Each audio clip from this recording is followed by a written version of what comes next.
before I do the formal introduction, I just want to tell you that I'm honored to be presenting Mr. John Payne, who I met some time back, and his research and ideas are groundbreaking, and I'm sure they'll offer us all a lot of hope, especially me as a mom, and I cannot wait to hear the presentation. Now, the formal introduction.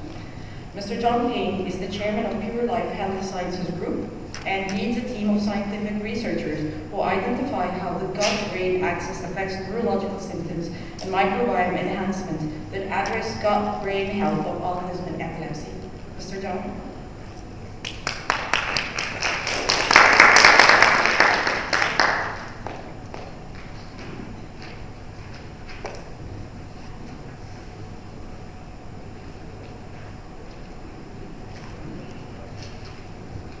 First of all, I want to say that it's a privilege to be here and have the opportunity to discuss something that I think is close to all of our heart. And I must say that I have been reinvigorated by talking to the people here at this conference.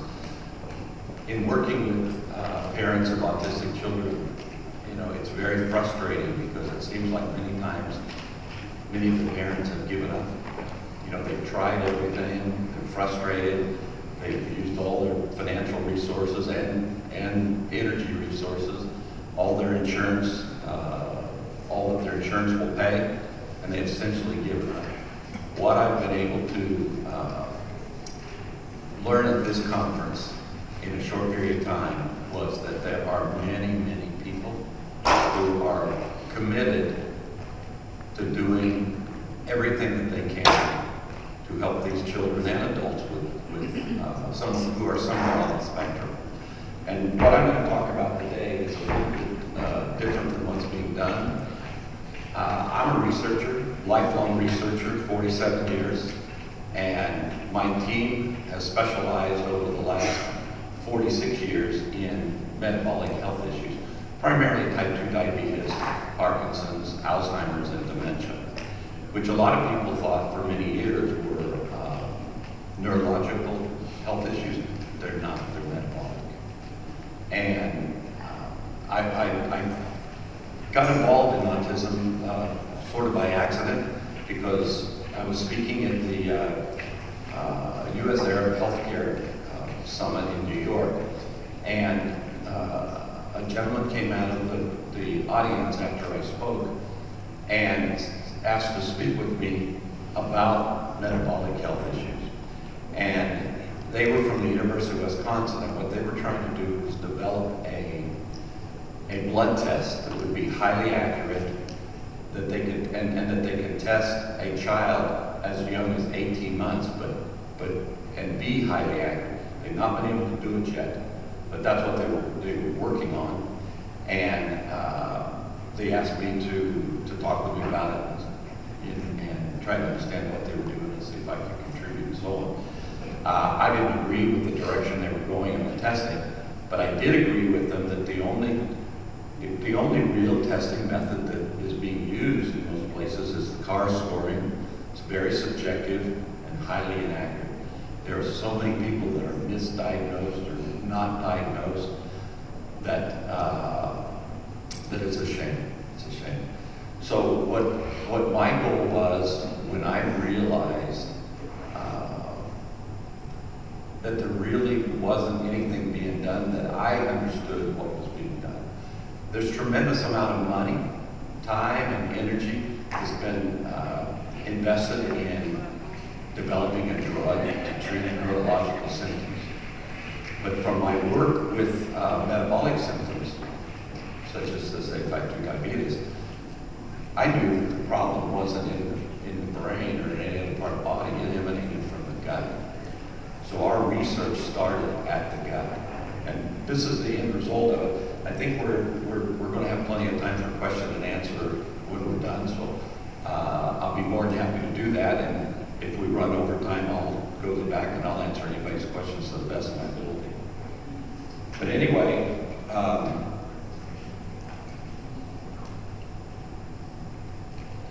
autism spectrum disorder, or ASD, is characterized by social, cognitive, and behavioral impairments, communication issues, sleep disorders, and digestive problems, and has increased significantly in recent years worldwide. In fact, Dr. Stephanie Seneff of MIT predicted in 2014 that 1 in every 2 children born in the United States by 2025 would be on the spectrum. Now, if that doesn't frighten anybody, I don't know what I can say.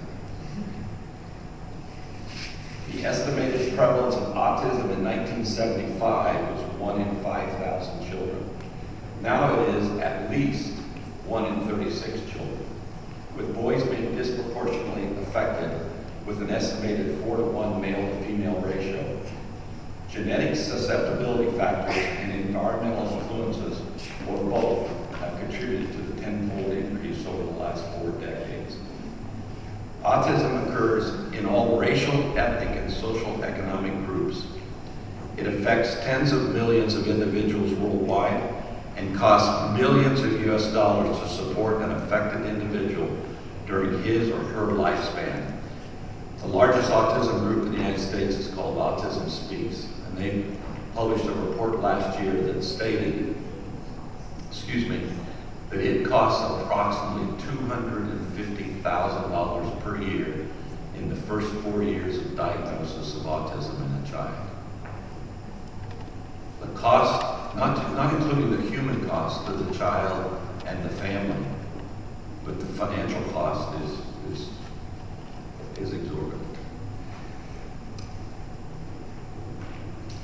Previously differentiated subtypes of developmental disorders, autism disorder, Asperger's syndrome, and pervasive developmental disorders not otherwise specified are now characterized as a single entity. Autism is an etiologic heterogeneous entity caused by many different diseases occurring in the central nervous system. Let me correct myself there. I do not believe that autism is a disease. I believe it is a disorder that can be addressed. But it has many facets, has many aspects to it. And it's triggered by something at an early stage in life. While the etiopathogens of ASD are unknown, clinical manifestations are diverse, and many possible factors such as genetic and environmental issues have been implicated. As such, it has been a great challenge to identify key neurobiological mechanisms and to develop effective treatments. Autism has traditionally been viewed as a neurological disorder. However, no single area of brain involvement has been identified typically to date, and no consistent neuropathology has been defined. However, several metabolic defects have been associated with autistic symptoms with a rate higher than that found in the general population.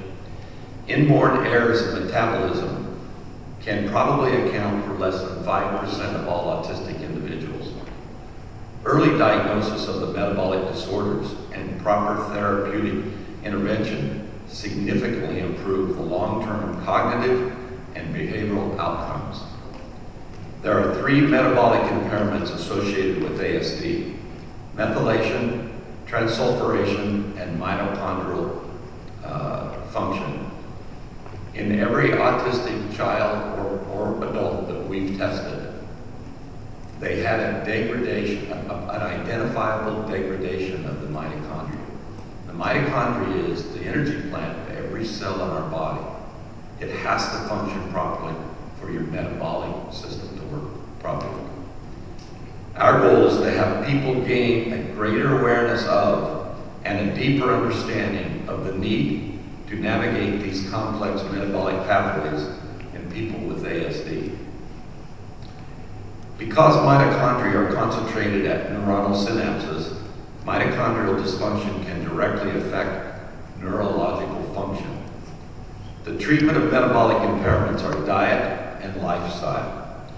The foundation of treatment for metabolic dysfunction should begin with nutrition through natural plant-based whole foods, and foods that contain natural bacterial supplementation, such as fermented foods. We all used to eat foods, and the way we kept them from going bad is by fermenting them or salting them. Now we don't do that. We put them in a refrigerator, or we put antibiotics with them. Okay? I got lost for a second. But with whole foods and foods that contain natural bacterial supplementation and are anti-inflammatory and contribute to healthy gut flora. An important lifestyle pattern that needs to be positively impacted is sleep. Sleep is commonly disrupted in people with ASD, yet sleep is the time when the body performs critical detoxification, repair operations, and metabolic processes. Also, stress must be addressed. Stress and anxiety is catabolic and depletes nutrients that are needed for proper methylation, transsulfuration, and mitochondrial function to maintain metabolic health. The old saying that stress kills is really true. And at the end, I'll explain why I believe that stress and anxiety, that these children and adults are aware that there is an issue with them, and it creates more stress and anxiety for them. In addition to metabolic issues, the microbiome must be addressed to effectively treat ASD. Our gut flora has massive significance to our health. Scientists are only just now discovering the enormous impact of our gut health. The gut microbiome is the most important scientific discovery for human healthcare in recent decades, says James Kinross, a microbiome scientist and surgeon at Imperial College of London. We discovered it, or rediscovered it, in the age of genetic sequencing less than 15 years ago. The only organ that is bigger is the liver. Your gut microbiome weighs approximately 2 kilograms and is bigger than the average human brain. It's an active community of trillions of bacteria and microbes. It contains at least 150 times more genes than the human genome. The gut's microbiome is critical to our short and long-term health. Health issues such as depression and anxiety are clearly modified by our gut microbes. There's published scientific studies that show how by improving your gut flora, you can significantly positively impact such things as depression, which is also rampant in our society today.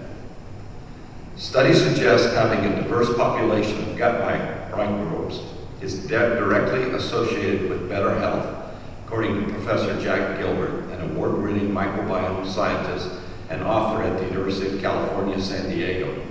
And he has stated that over the last 80 years and since the dawn of antibiotics, there has been a multi-generational loss of microbes that appear to be important for human health. They are passed from mother to child during birth via breast milk and skin contact throughout the generations. But at some point in the last 3 or 4 generations, we've lost some. We're not entirely sure if the cause was our lifestyle, our diet, cleanliness in our homes, or the use of antibiotics, or all of these things. If you'll think for just a second about how much sanitizing hand lotion people use today, how many births don't go through the vaginal wall, they are by C-section, and the microbiome of the child is mostly acquired during birth through the mother's vaginal canal. And we no longer let our children go play in the dirt and outside. All of that has contributed, okay, to the genetic predisposition for metabolic health issues, whether it's autism or diabetes, type 2 diabetes or whatever. All of these issues, in my opinion, contribute to the significant growth in these health issues in the last 20 years. And look at the nutritional facts in our food. It's been published that since 1970, what you buy today in the grocery store has 40% less nutrition than exactly the same food did in 1970.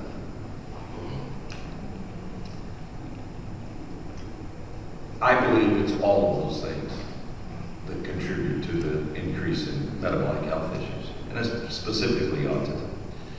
Several recent studies found that autistic individuals harbor an altered bacterial gut microbiota. Studies in mice have indicated that the gut microbiota appears to influence the development of emotional behaviors and brain neurotransmitter systems. Think about that. Further suggesting the existence of a microbiota gut-brain axis. The gut microbiota is a critical component of the gut-brain axis, highlighting its potential impact on behavior and mood at the level of the central nervous system. Scientific reviews have shown the association between ASD and gut microbiota composition.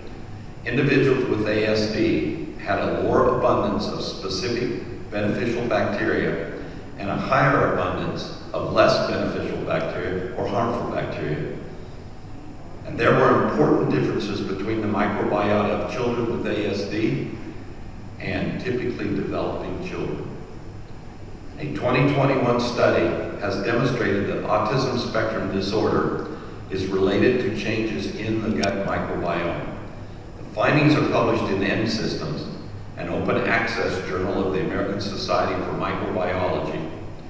Longitudinally, we were able to see that within an individual, changes in the microbiome were associated with changes in behavior, said the principal study investigator, Catherine Luzupone, PhD and microbiologist at the University of Colorado. A major frontier for gut microbiome exploration is its relationship with our brain, something the new fields of nutritional psychiatry and psychobiotics are researching. We already know that the gut has its own nervous system, the enteric nervous system, and contains 100 million neurons. The short-chain fatty acids produced from microbial fermentation in the gut are quite similar to some mood-stabilizing prescription drugs. Some of the association that we see between healthier diets and better brain health could be because your microbes are producing psychoactive substances from your diet to help stabilize your mood. This is according to Kimberly Wilson, a chartered psychologist and author. Almost all of our genes may be influenced by the food that we eat. According to new research published in the journal Nature Microbiology, this study shows that while the activity of our genes influences our metabolism, the opposite is also true, and the nutrients available to our cells influence our genes. In many cases, the effects were so strong that changing a cell's metabolic profile could make some of its genes behave in a completely different manner. Previous studies have suggested that another player in gene regulation may exist.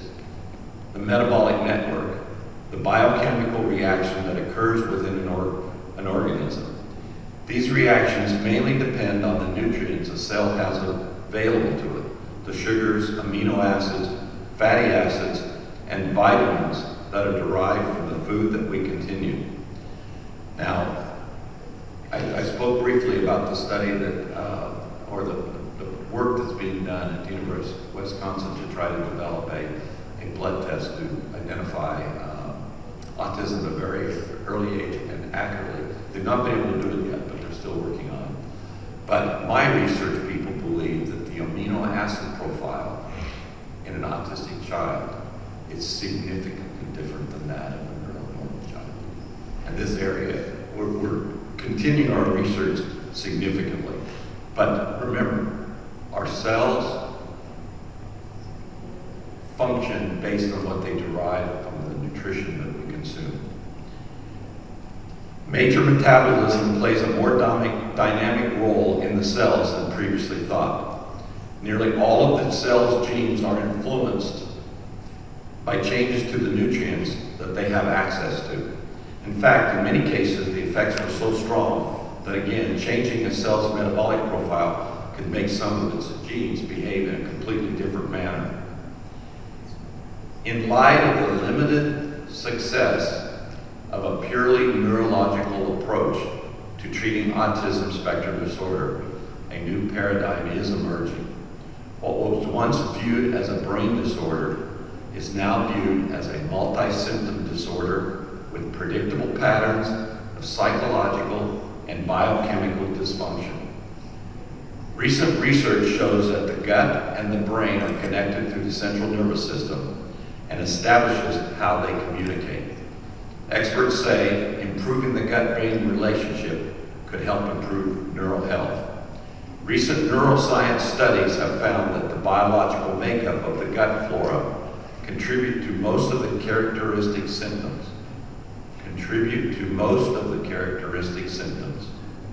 Of autism.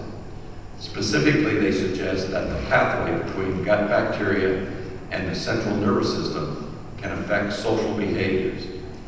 Effective and successful treatment will require a multi-system approach addressing the genetic aspect, metabolic functions, and especially mitochondrial degradation and function, and the direct impact our gut flora microbiome has on both physical and neurological health.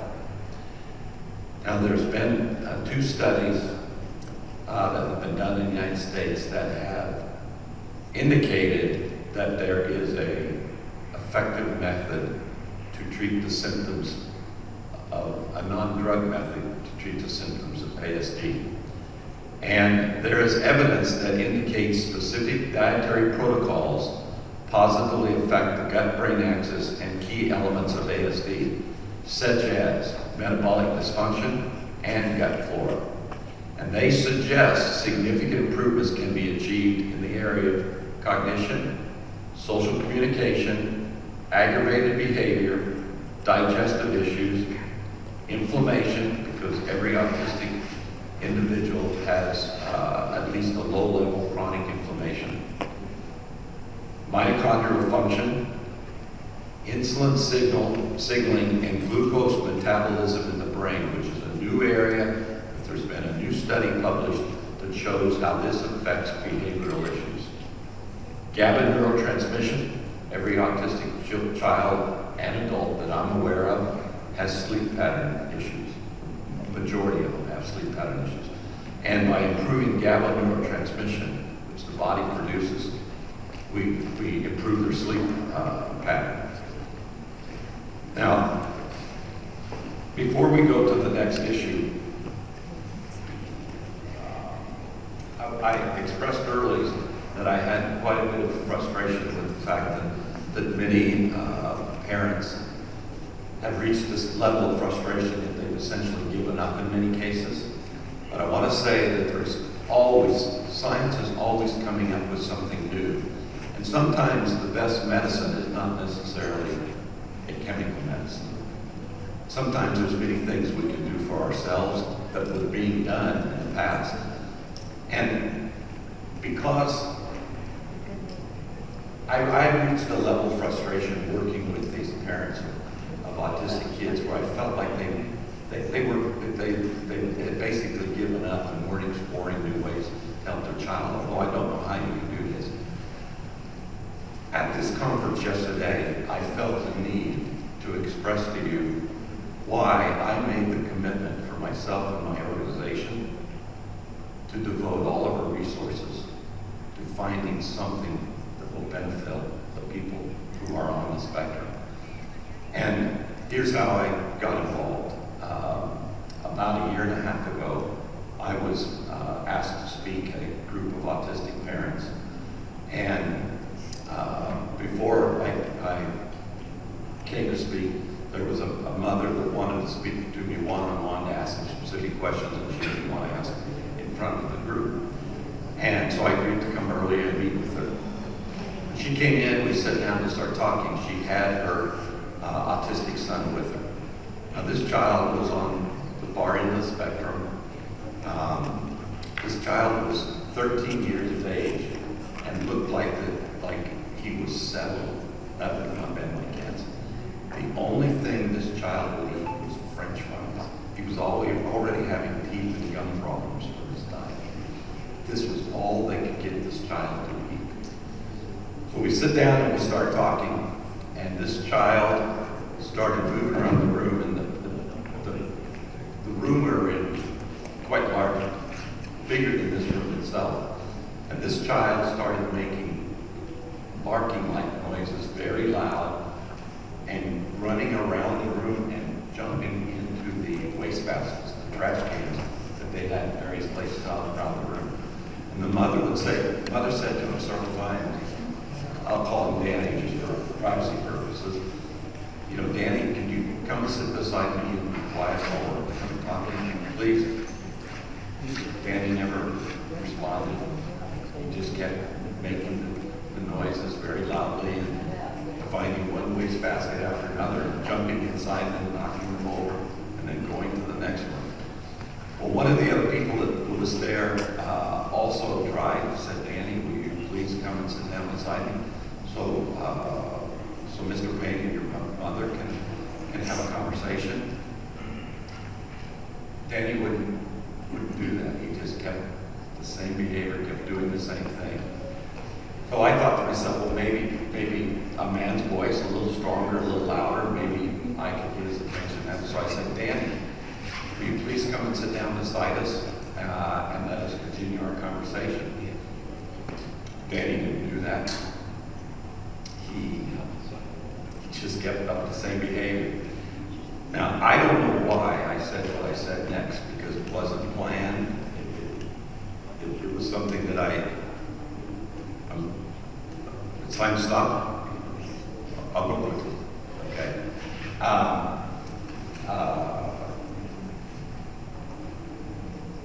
So I got up and I went, and I noticed that the mother was obviously quite religious by what she had on her jewelry and how she spoke and the words she used. I don't know why this came on my mind, but I said, Danny, if this was Jesus talking to you, what would you do? What would you say? I didn't plan it, it just came out. Danny stopped, and for just a second, he flashed, looked at me, and then back down again. And he said, why me? I was heartbroken. And I said to Danny, Danny, I can help you. I will help you. And he stopped, and he came around beside me, and I was wearing a suit, and he put his two fingers in my pants pocket right here. And he followed me back to where we were sitting, and he sat there, never taking his hands out of my pocket. And he sat there and let us finish our conversation. When the rest of the group, maybe 50 people came in, I sat at the front table. They were all lined in rows behind me, or in front of me, for me to speak. I spoke for about an hour, question and answer period. Danny never left. I was sitting in a chair. It was one of these desk roller chairs, and he was curled around the chair. This whole hour, I didn't dare move any direction because I was afraid I would roll over his fingers or hurt him in some way. So when we were done, we got up and we finished talking, and the father says, Danny, it's time to go, let's go. Danny wouldn't leave. So the parents walked outside with their other two children and got in their truck, a pickup truck, and thinking that Danny would follow. He wouldn't. So I got up and I followed him out there, Danny, on my hand in my pocket. And the father said, Danny, you've got to get in, you've got to go home. Get in the truck now. And I said, Danny, you have to go with your parents. For just a brief second again, Danny looked up at me and then back down. He said, don't forget about it. It's really small. I didn't walk back into the building. I walked forward into the world of autism. And I committed all of the resources that I have and that my organization has to do nothing but research how we can help these children. We found a way. All we have to do is be able to get the message out there. There is a way to help these children.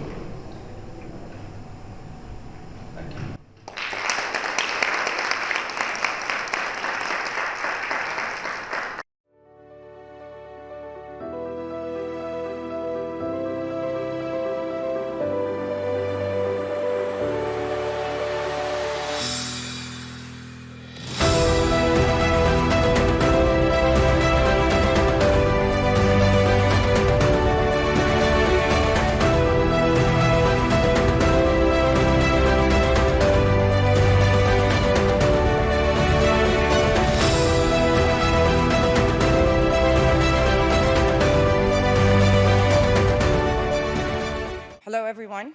It's really nice to be here, and we're going to have Dr. Temple with us live right now. Dr. Temple does not need an introduction. Can you tell I'm one of the biggest fans here? But Dr. Richard will introduce her.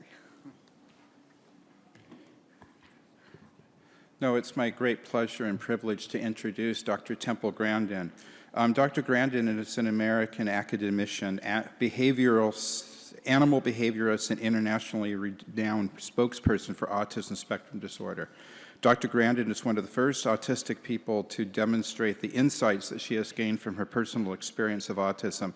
She is currently a faculty member with Animal Sciences in the College of Agricultural Sciences at Colorado State University. Based on her experience, Grandin advocates early intervention to address autism and support teachers and professionals who can redirect children and adults in fruitful decisions and directions. She has been an outspoken proponent of animal rights and the neurodiversity movements. In 2010, Temple Grandin was listed as one of the 10 most influential people in the world by Time 100, which named her in the Heroes category. In 2011, she received a double helix medal and has received many honorary degrees from many universities, including McGill, Swedish University of Agricultural Sciences, Carnegie Mellon, etc. Grandin has been featured on many media programs. She was the subject of an Emmy and Golden Globe-winning biographical film, Temple Grandin. In 2018, Grandin was featured in the documentary This Business of Autism, which explored autism employment and the success of autism employers. She has been written up in Time, People magazine, Discover, Forbes, and the New York Times. She is best known for designing the Hug Machine, which is a deep-pressure gadget planned to calm extremely sensitive people, which are ordinary people with autism. And I know her personally, working with her as a colleague to sequence her entire genome, to read the chromosomes from end to end and make sense of that as to how they caused her condition and how they continue to influence her life. And I'll never forget working with her to do that. And if you're interested in what we found out, come to my lecture tomorrow at 11 something. So introduce Dr. Grandin. Well, it's good to be here. And also a lot of emphasis on skills like getting dressed, combing your hair, brushing your teeth, eating with utensils. Well, one little tip with these kids, you have to give them time to respond. They're like a phone that's only got one bar of service. And slow down when you talk to them. And when the grown-ups talked fast, it went to gibberish. Can you put the next slide up, please? Now, the thing about autism is it goes all the way from Einstein, who had no speech until age 3, to somebody who has much more severe autism when they become nonverbal. But some of the ones that are nonverbal can learn to type independently. But a brain can be more social emotional, or a brain can be more interested in what they do. And having an interesting career has been very important to me. I'm really happy that I'm a professor. I've got graduate students and I've done a lot of research in animal behavior. I have 3 graduate students that have become university professors. I'm very, very happy about that. So a brain can be more social emotional, or a brain can be more interested sort of in what they do. This is why I think it's important to get kids out doing interesting things. Some of these kids that get addicted to video games, one of the ways to get them off the video games is have them fix motorcycles, have them fix cars. It's the one thing that's worked. They find out that maybe fixing those motorcycles is much more interesting than the video games. And that's something that can turn into a career. And it's a skill that other people want. Let's go to the next slide. Shows a picture of Thomas Edison. He would probably be autistic today. He dropped out of school. Now, fortunately, he had a mentor. And he had a mentor that taught him how to use the telegraph. It's really important for students to get exposed to things. I was not originally in the cattle industry. I got exposed to it as a teenager. And I had very good teachers and mentors, starting with my mother when I was very young. She was always pushing me to do new things. She encouraged my ability in art. I had a wonderful primary school teacher. I had a wonderful science teacher who got me interested in studying with all kinds of interesting projects to do. Good teachers are so important. Let's go to the next slide. There's Einstein. He would probably be in an autism program today. Let's go to the next slide. Put the next slide up, please. Now, I'm a kind of a NASA fan, and I got 5 years ago. I got a chance to go visit visit this launch pad. This was like so much fun, and what I learned when I went there is the astronauts they had we call it the right stuff, but they were people that had Tourette syndrome, that were dyslexia. They were building the launch pad. They were designing control rooms. There were people there at NASA, really smart people that were, some of them probably were on the autism spectrum. I've been to many, many NASA sites. And if you look at the old videos of going to the moon, look at the people in that control room. I think there was quite a few autistic people there. And they were really happy that they got to be involved in that project. Let's go to the next slide. Now I've got emotions, but I get emotional over interesting stuff I do. And Voyager spacecraft now is 45 years old. The scientists are in their 80s now. They are still tracking it. They've managed to keep it going. For a long time, they had to work out of a storefront next to a McDonald's, but they kept it operating with no funds. And I can get really into that because it's so cool what they're doing. They're still learning from this spacecraft that's 45 years old. Let's go to the next slide. Yeah, past Saturn, we can go to the next slide. And then you've got the techies down there that keep that antenna going. Yeah, they probably have to do it at 3 o'clock in the morning. I got a chance to sit at the original mission control desk. That was really, really cool. Go to the next slide. Now, let's not get hung up on the labels. Autism is this big spectrum. And the problem with autism is they keep changing the diagnosis. Originally, maybe 30 years ago or so, you had to have speech delay to be labeled autistic. And then they added Asperger's syndrome, where you could be socially awkward with no speech delay. And then in 2013, they merged everything together. And you've got a spectrum that's going from Einstein to somebody that may have much more severe problems. But I can't emphasize enough on working with the little kids, because when I was 3, I looked very, very severe. And we can go to the next slide. I have grandparents that come up to me all the time, and they find out they're autistic when the kids get diagnosed. That just happens all the time. And sometimes adults later in life getting diagnosed helps them with their relationships. But I'm concerned that too many fully verbal, smart kids on the spectrum get so hung up on the label, the parents get hung up on the label, that the kid's not learning basic skills like shopping, learning how to save money, doing laundry. Just very, very basic things. Another big problem I'm seeing is not making the transition into the world of work. Work skills are not the same skills as academic skills.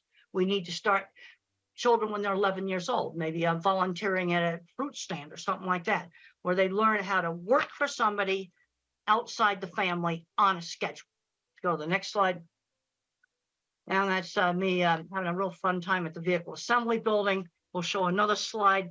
All the cool stuff I got to go do there, like go up on the roof and I wasn't supposed to. That was really cool. All right, let's just get back to the getting important stuff in autism. Let's talk about some basic issues here. Sudden surprises scare.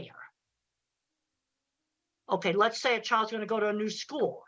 We'll try to visit it maybe before they go there, or look at the website. The other thing that's difficult for a lot of individuals with autism is multitasking, when you rapidly have to multitask. But we've got to get these kids out doing stuff. We've just got to do that. And I was brought up in the 50s, and we used a method, I call it teachable moments. So let's say I took my drink right here and I stirred it with my finger. That's bad table manners. Now my mother, instead of saying no, she would say, use the spoon. People think it's disgusting when you put your finger in the cup. She would give the instruction instead of saying no. That was my generation, a method of teaching social skills. And social skills were taught in a much more structured manner than they are today. We need to limit the screen time, the phones and the computers, to about an hour a day. And we need to get kids out doing things. Today I saw some kids out playing in the playground that's near my house, and that's the kind of stuff that kids should be doing. Let's go to the next slide. So there's the teacher there working with a really young kid. And the thing I have found on very young children's programs, some teachers just have the ability to work with these little kids. Now, if you've got a little kid that's not talking, the worst thing you can do is let them just sit and play with a phone all day. That's the worst thing you can do. You need to get an effective teacher working with them. And I find some teachers have the ability and some don't. Let's go to the next slide. Teaching turn taking. That was done with me with board games. You have to learn how to wait. It's something that's very important for young autistic children to learn how to wait. And we'll go on to the next slide. Teachable moments. We already talked about that. You don't yell and say, stop it. You give the instruction and the reason why. Let's go to the next slide. You need to limit the video games. One of the things that I was not allowed to do when I was in high school was just become a recluse in my room. I was not a good student. I was a terrible student, but I still had to attend the classes. You know, too many of these kids are just getting on the electronics and just staying in their room, playing video games all day, and they're not getting wonderful jobs in the video game industry. And if they were getting wonderful jobs in the video game industry, I'd be a lot more positive about it. But some young adults, again, addicted to video games, the one thing that was successful in getting them off of it was working on motors and engines. And they found out that they were more interesting than the video games. Let's go to the next slide. Now, my mother would always stretch me to do new things, but she always gave me a choice. You know, we could go to this store or that store, or you could do this activity or some other activity. Always giving choices. You can do your homework when you get home from school, or you can do your homework after dinner. Giving some choices. And one of the things that helped me, being raised in the 50s, is we had sit-down dinners. And, you know, my sister and my parents would take turns telling about their day. Unfortunately, in some families, that's not happening. And this was part of getting me to be a lot more social. And you can learn business social. Another thing that was done in my family is when we were 7 or 8 years old, and it was done with most of the families in my generation, is when I was a little kid, I had to dress up in my good clothes when the parents had a party, and I had to serve the snacks. I had to shake hands with them, learn how to talk to them. Really, really good social training. Let's go to the next slide. Let's talk about sensory issues. Sensory issues are really real.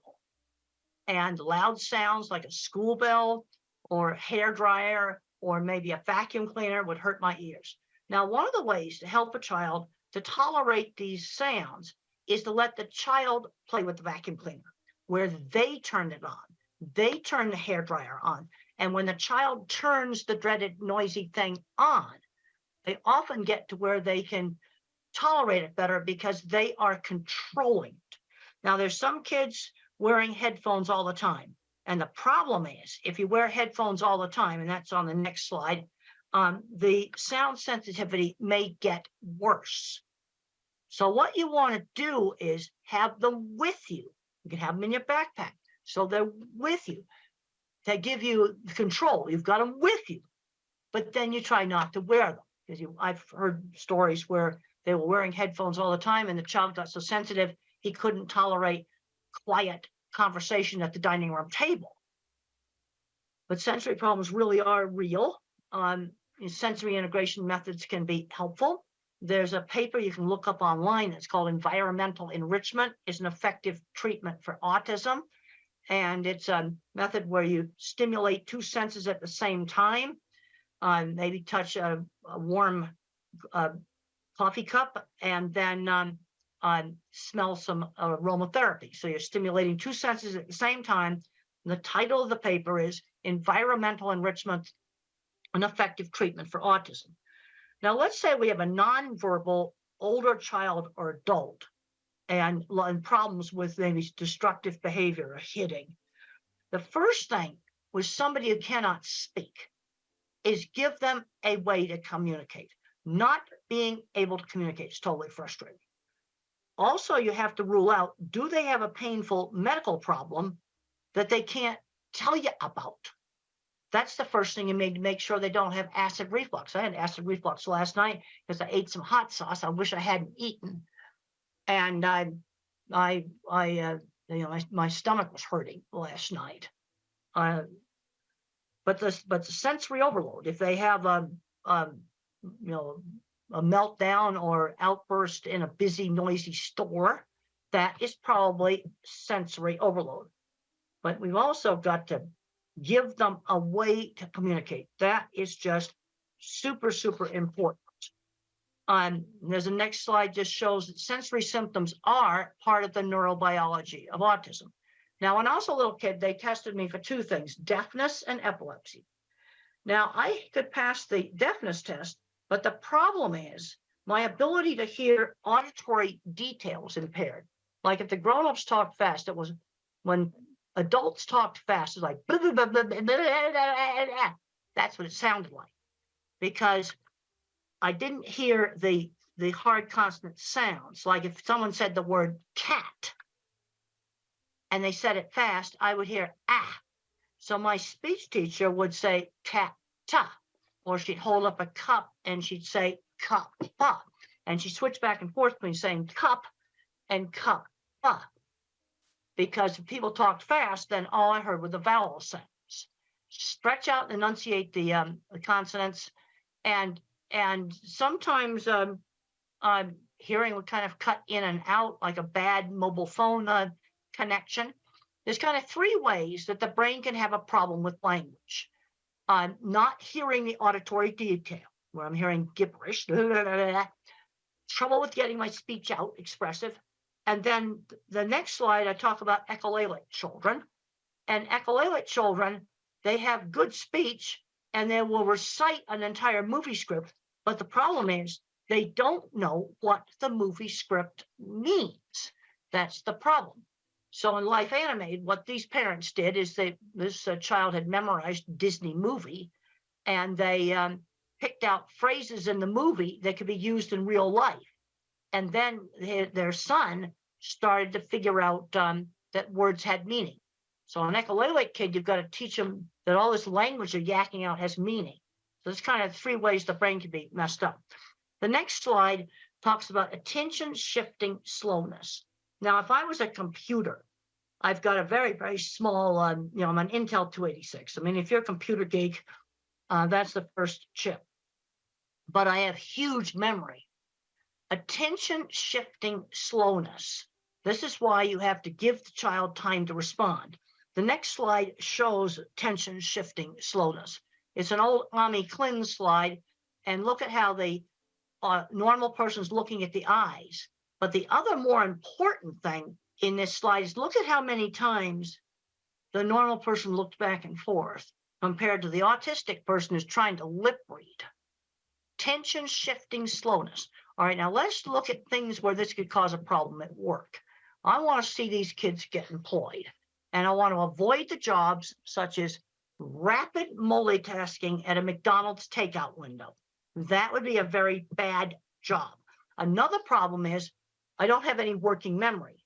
So if let's say I have to shut down the cash register at night at a store, and then maybe 5 or 6 steps, I need to write them down.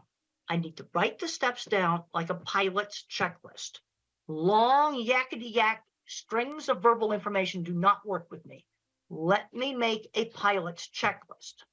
Okay, and if you don't want to disclose autism, just say to your employer, pilots need a checklist. I need one too. And for pilots, it's mandatory. In every country in the world, pilots have to use checklists. Now, I'm talking about giving the child time to respond. When I was 5 years old in school, we had a little assignment where we had to name the pictures that began with B as in beautiful. So I called the suitcase a bag, and the teacher marked it wrong. And she didn't give me time to explain that in our house they weren't suitcases, they were bags. And that was very, very frustrating for me. In the next slide, we're going to be talking about some visual problems. I don't have visual processing problems, but some individuals do. And vision might break up similar to a migraine headache. Or this next slide that shows an image that's breaking up. Seeing probably wouldn't be a primary sense if that's the way things look like. And this may explain why a number of people that do not speak touch and smell things, because those senses provide accurate information. And we'll go on to the next slide that shows an escalator. Now, in your brain, you have the eyes that work like a camera, but then in the back of the brain, there's circuits that assemble the graphics file for shape, color, motion, and texture. And if there's something wrong with those circuits, print may jiggle on the page when you try to read. These kids are often terrified of escalators because they can't tell how to get on and off of it. So you have a child that hates an escalator. The chances are he has a visual processing problem. And the eye exam may be more or less normal. And if you have a child that can't read, the next slide shows print jiggling on the paper. Try different pale colored papers. Now, this is my children's project book right here. Well, you see the light blue paper color right there. Try printing on the homework and the reading materials on maybe light tan paper, light gray paper, all these different colored papers. That sometimes really works for some types of dyslexia. Just try different colored paper, try different colored backgrounds on your computer, on your laptop, or on the iPad. The next slide, I talk about lighting issues. And one of the big ones now is LED lights that flicker. And one of the ways that you can determine if LED lights are bad is take pictures of them in slow motion. So you want to wave like this, because when you play it back, you want to make sure it's playing back in slow motion. And you're going to find some flat screen TVs that flicker. Now, tablets do not flicker. Most laptops do not flicker.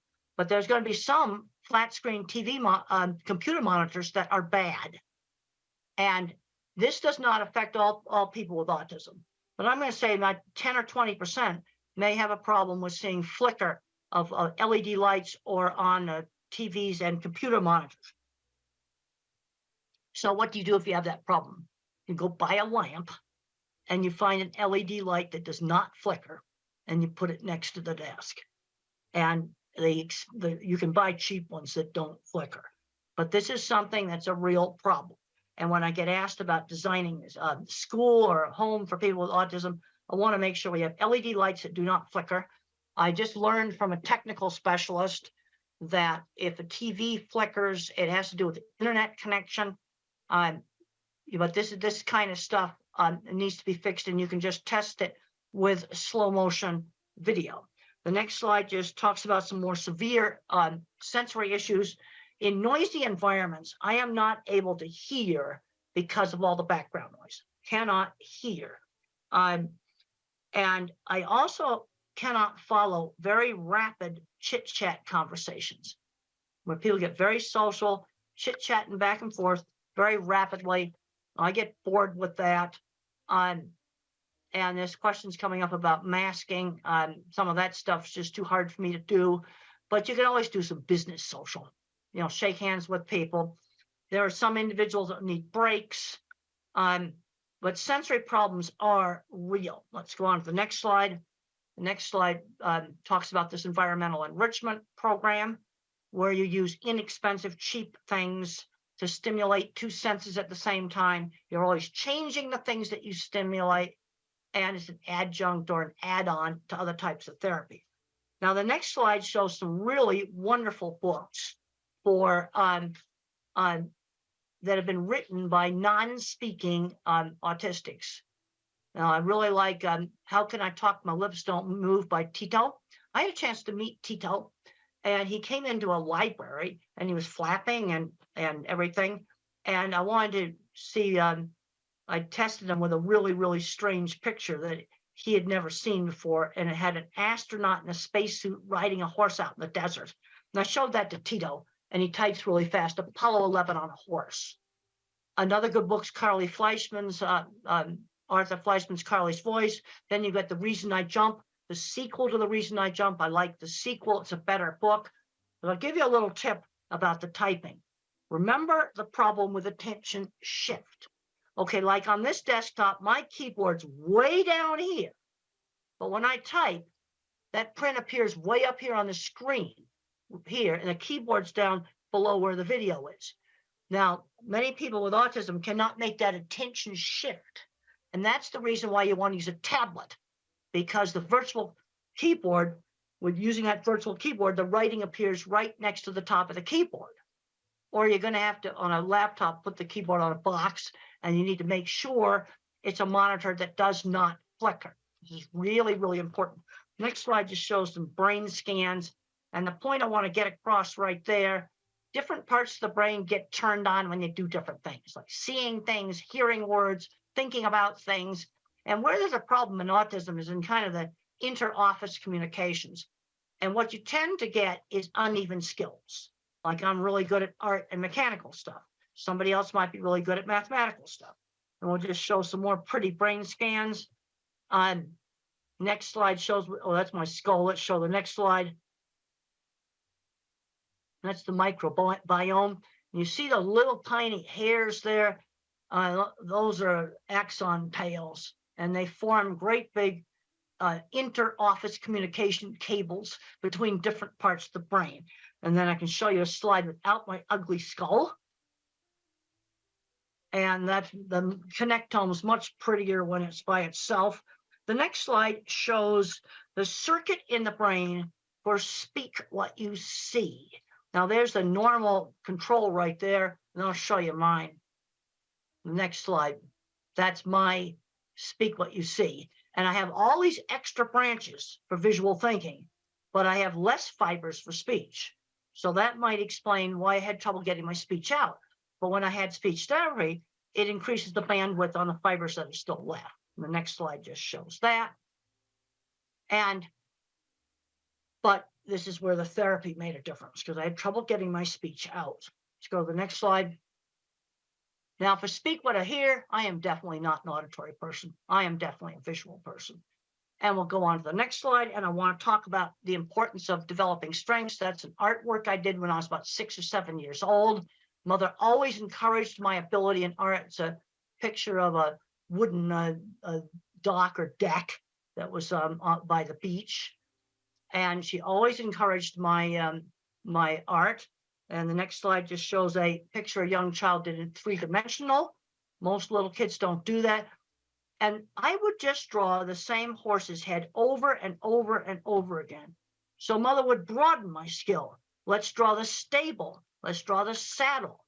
Or if you have a child that likes cars, let's read about cars, do math with cars, draw pictures of different cars. In other words, broaden that fixation.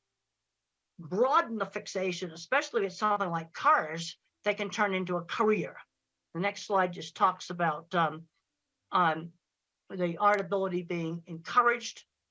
Often we'll have uneven skills, really good at art. I was actually terrible at mathematics, but then you're going to have another autistic person that's good at math. And we'll go to the next slide where it shows that the way I think, it's videos in my head or movies in my head. I'm what's called an object visualizer.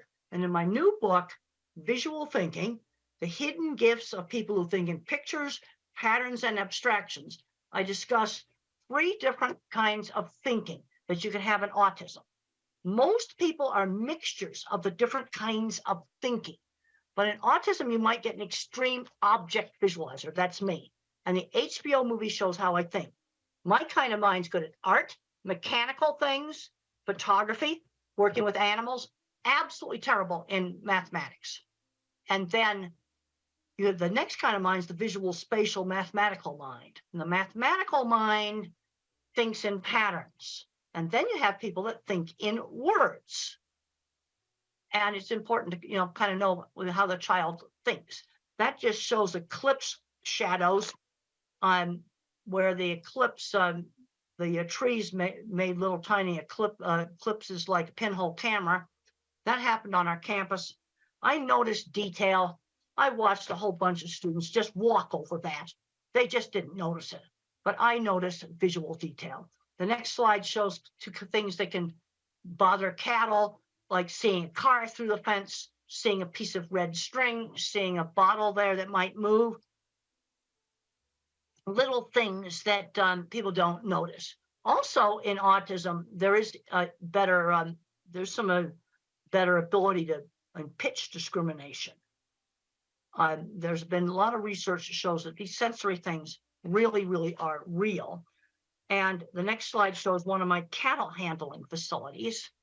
And how did I sell my work? One of the things I did to sell my work was to show off pictures of things I had designed. And one thing I really liked in the HBO movie is that it showed my actual projects. It also shows how I think in pictures. It's very accurate on that. And I can say that the geek side of me really liked that. The next slide shows a recreation of one of my projects in the HBO movie. I thought that was just so cool. I really liked that. The next slide shows starting on my very first project. Now, I had some good mentors in the construction industry. On my first project, the Swift plant in 1974, I criticized some welding and I said it looked like a bird had poo-pooed on it. And that was pretty rude. And the plant engineer pulled me into his office in private and said I had to apologize for that rude kind of talk. He told me what I should do. And then another person that helped me was a small contractor, steel and concrete work contractor, who had seen my drawings and seeked me out. And for 10 years, we built projects together. And so those are on a construction site, some of my early projects. And some of the most fun stuff I ever did was working in construction. And I worked with a lot of people that were probably dyslexic, ADHD, or autistic. Some of these people owned big companies where they made mechanical equipment. They had lots of patents. I really put the emphasis on the career. This is what's made life happy for me, is having a fulfilling career. The next slides just show some of my drawings. And when I showed people my drawings, they were impressed. That's how I sold jobs. Okay, let's work on what are we going to do about job interviews? Well, a job interview for me was lay the drawings on the table and show off the drawings. That's what I did. And they'd look at my drawings and go, wow. In fact, actually today, now that everything's computerized drawings, I'm seeing some very bad drawings. And now the next drawing shows a dipping vat system. And you can see on the concrete work, I have all the reinforcing rods drawn in there. 4 years ago, I got a really horrible set of drawings that the engineering firm had done on a computer, and they hadn't drawn in the reinforcing rods. I marked them all in pencil, and I said, you go back to that engineering firm and get it done right. This is a piece of equipment I developed for the meat industry called the center track restrainer system. You can see a lot of complicated steel work there. And one of the people I worked on this was autistic, undiagnosed. Special ed department builds the stuff. And we need these skills. We need to find back doors into jobs, where you just kind of bypass the interview and get jobs. Well, a friend that has a store and maybe they'd be willing to work with the kid. I think I'm going to stop there. You can have the rest of the slides because I'd like to do questions. And I've already talked about some of the most important stuff. But what you see right there is high-end skilled trades. And I was very interested. I went to the Steve Jobs Theater right before COVID shut everything down. And the glass walls came from Italy and Germany. And the carbon fiber roof came from Dubai. That's very high-end skilled trades. That's something to be proud of. All right, let's get some questions going right now. Hope I'm going to get some questions. Hello? Hello? Yes, let's get some questions. Yeah, just a second. Hi, my name is Sona. I have a son. He is nearly 8 years old. And I always have this question because I'm a big fan of you and I know you know a lot about autism and animal behavior.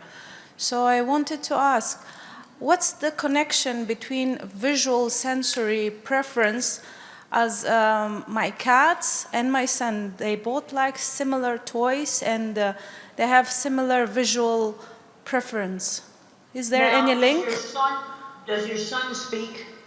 He is speaking, but he is not like having any big vocabulary, so he has very short vocabulary and has sensory issues. Does he have a decent way to communicate? Even something out like one of these computerized things that will speak, or a picture board or something for him to communicate with? No, we never use like visual pictures like PECs. We never use those. So we encouraging him to use more spontaneous speech and you know, the speech therapist, the ABA therapist, all of them, what they recommend, we follow that. Well, if he can learn to speak, then you don't need to use PECs. But Yeah. if you have a child that has like 3-word vocabulary, and he's 8 years old, we need to give him another way to communicate more easily. And that, I can remember the frustration when I couldn't communicate, and I remember that, I showed you that picture of the bicycle in the suitcase, and it was so frustrating when the teacher didn't give me time to explain that in our house suitcases were bags, and I didn't understand the concept of the letter B, the sound of the letter B. But there's a point where they need to get a better way to communicate. Yeah, some kids can use sign language, some kids there's various programs you can get for tablets.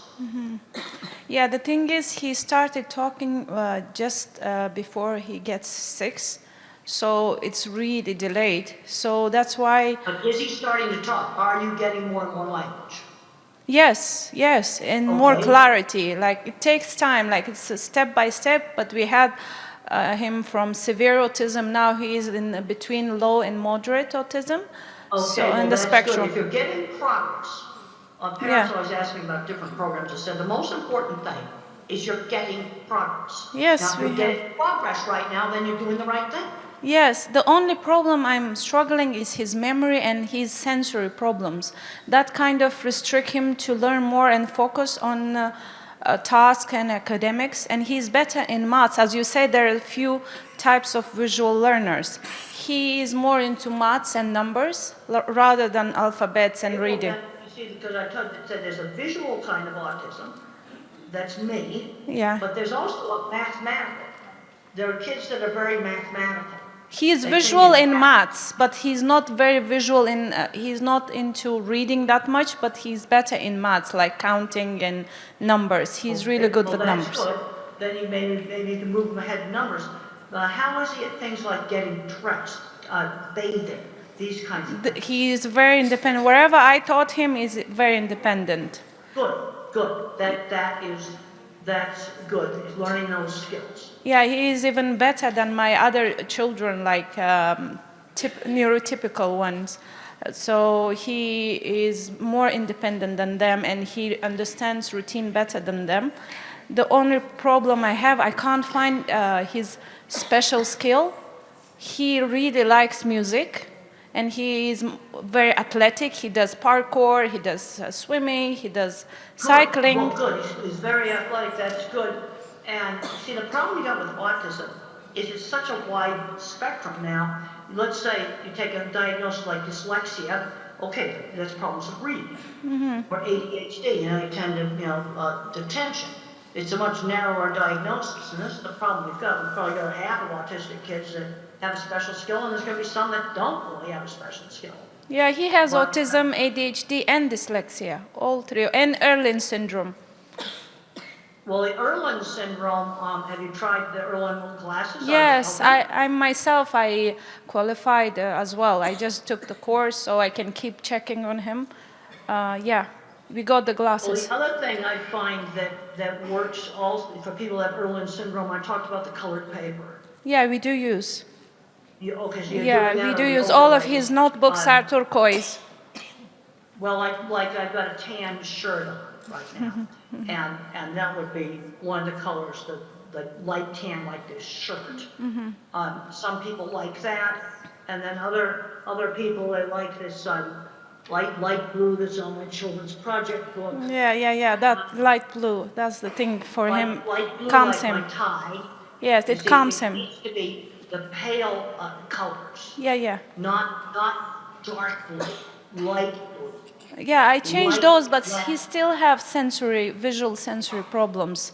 So is And there what any about, connection? Now, what about sound sensitivity? Sound sensitivity he has, but I kind of always give him that opportunity. Like you said, he's in charge of hair dryer. Okay. He's in charge of hand dryer. You know, when we go to cinema, Yes. at the beginning he was very hesitated, but then he got used to. Now he is properly sitting like other children. So I kind of make him to be prone to that, and he's used to it. Well, that's good that you see it, and making him, see when the child turns the hairdryer on and off, or the vacuum on and off, where they control it, Yes. that should desensitize some of that. Yeah, but still I'm struggling with his memory and his visual sensory. Like my cat and him, they prefer the same toy. You know what I mean? Like he will kind of keep doing with that, playing with that toy, even though he has 1,000 other toys. But And his how preference. is it taking turns at a game? He was not good. He was having meltdowns. He would get angry. But I kind of desensitized him with that as well, like on the cues of airport, like slowly by rewarding him using ABA techniques. And you don't have a surprise at the airport.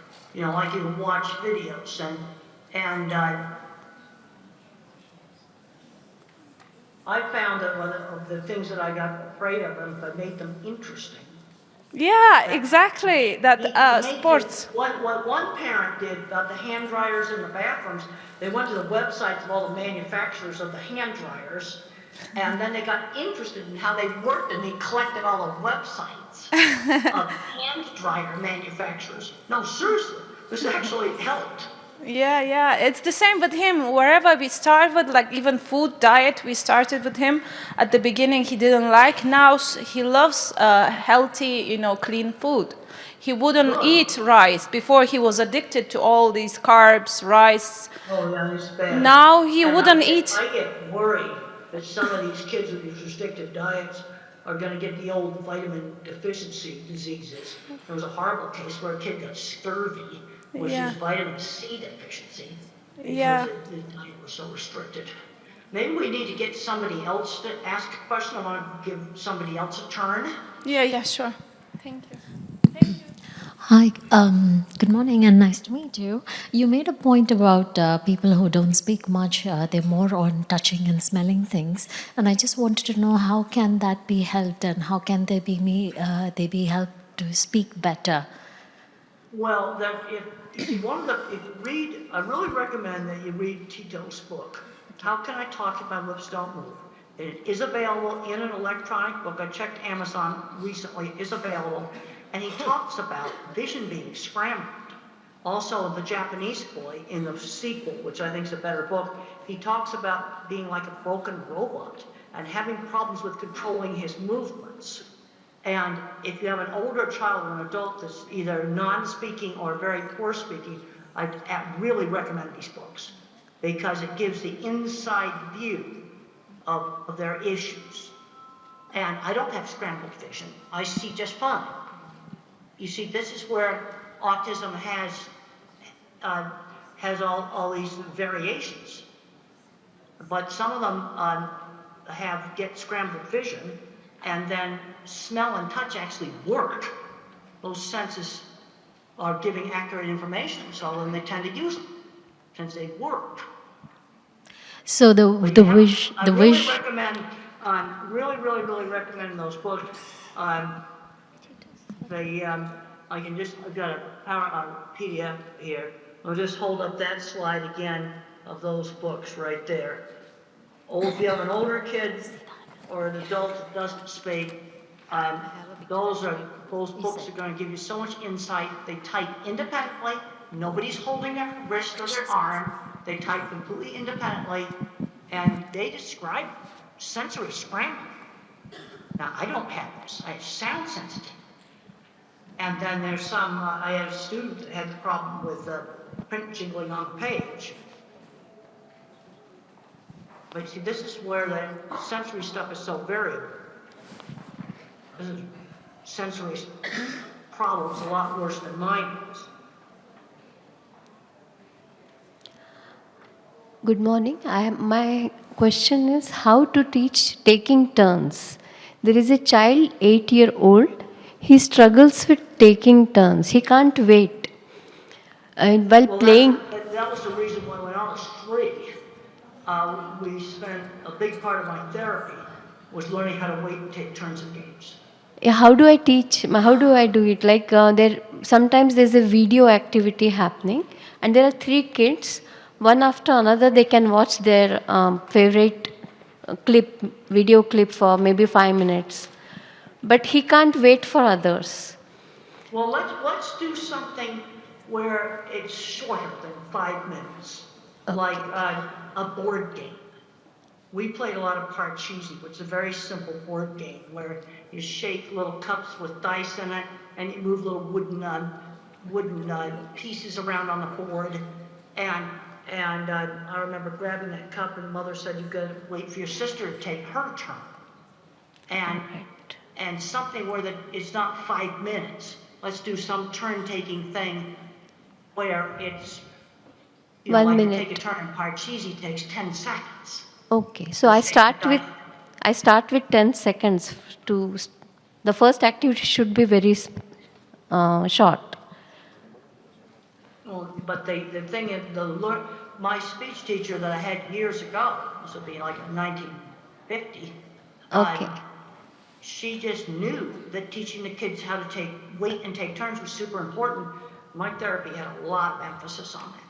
All right. How to wait in line. Okay, you're at the supermarket and you've got to wait in line. You can't cut to the front of the line. That's also turn taking. The child is able to wait in queue, but only taking turns when there's a person who is talking to him. He finds it difficult. In queue, nobody is speaking to each other. They are facing the other way, so he finds it very easy to wait in queue. But he has. Okay, wait queues, okay. But when he has to play with other children, or he has to watch a video and wait for that time, he feels that he's not given his. He's not having control on his activity. I don't know what is the exact feeling he has. Well, you might try different things. When we were kids, we did a lot of relay races where you'd take turns running and kicking a ball or something like that. Yeah. Try some different things that involve taking turns. Now, if you're watching videos, one thing I'd recommend is the phone be physically passed. All right. The phone has to be physically passed around. Thank you so much. The taking turns means the phone has to be given to the other person and passed around if you're doing something on a phone. All right. I think that's going to help on the taking turns. Thank you so much. Okay, well, maybe we can get another question. Hi, Doctor. Nice to meet you today. In the last 5 years, we're hearing somebody tell autism causes by TV. I want today listen in your opinion. Caused by what? I didn't hear you. TV. I don't know Television. what that is. Television. TV. Autism is caused by television? Yeah, somebody tell that. No, autism is not caused by television. But if you let a child spend 10 hours a day watching television, that's bad. And it'll probably make the autism worse. We need to be getting them out and doing things. But television does not cause autism. Thank you. Nice to meet you. I'm Eleonora. I want to ask you, what do you think about the connection between language and motor coordination? Is it important to improve motor coordination in autistic children, to improve also language? What do you think? Well, there's some really interesting things that's happening with horseback riding. And I've had parents tell me that their kid did their first words on a horse. Now there's three things that happen on a horse. First of all, riding horses is really fun. Yeah. But the other thing is you have to balance and there's rhythm. You're doing balancing and rhythm at the same time. Now, occupational therapists and sensory integration might get you on a swing and do some of the same thing. But when you stimulate the vestibular system with balance and rhythm, that can be real helpful. Another simple thing that might work is you nail a board to the floor, and then you have the person walk, what I call walk the tightrope like this, along a board that's nailed to the floor. I mean, it's only like that far above the floor. But you do these activities that stimulate the cerebellum. Yeah. Things like swinging. There's a paper I worked on years ago with Lorna King, and the child, they had him on a swing and they were working on speech. And there's some good things with the motor and speech. And the thing that's not known is which kids respond to this. You see, this is the problem with any of these sensory things. You know, it works on one kid and another kid it doesn't work. Okay, I worked on my squeeze machine.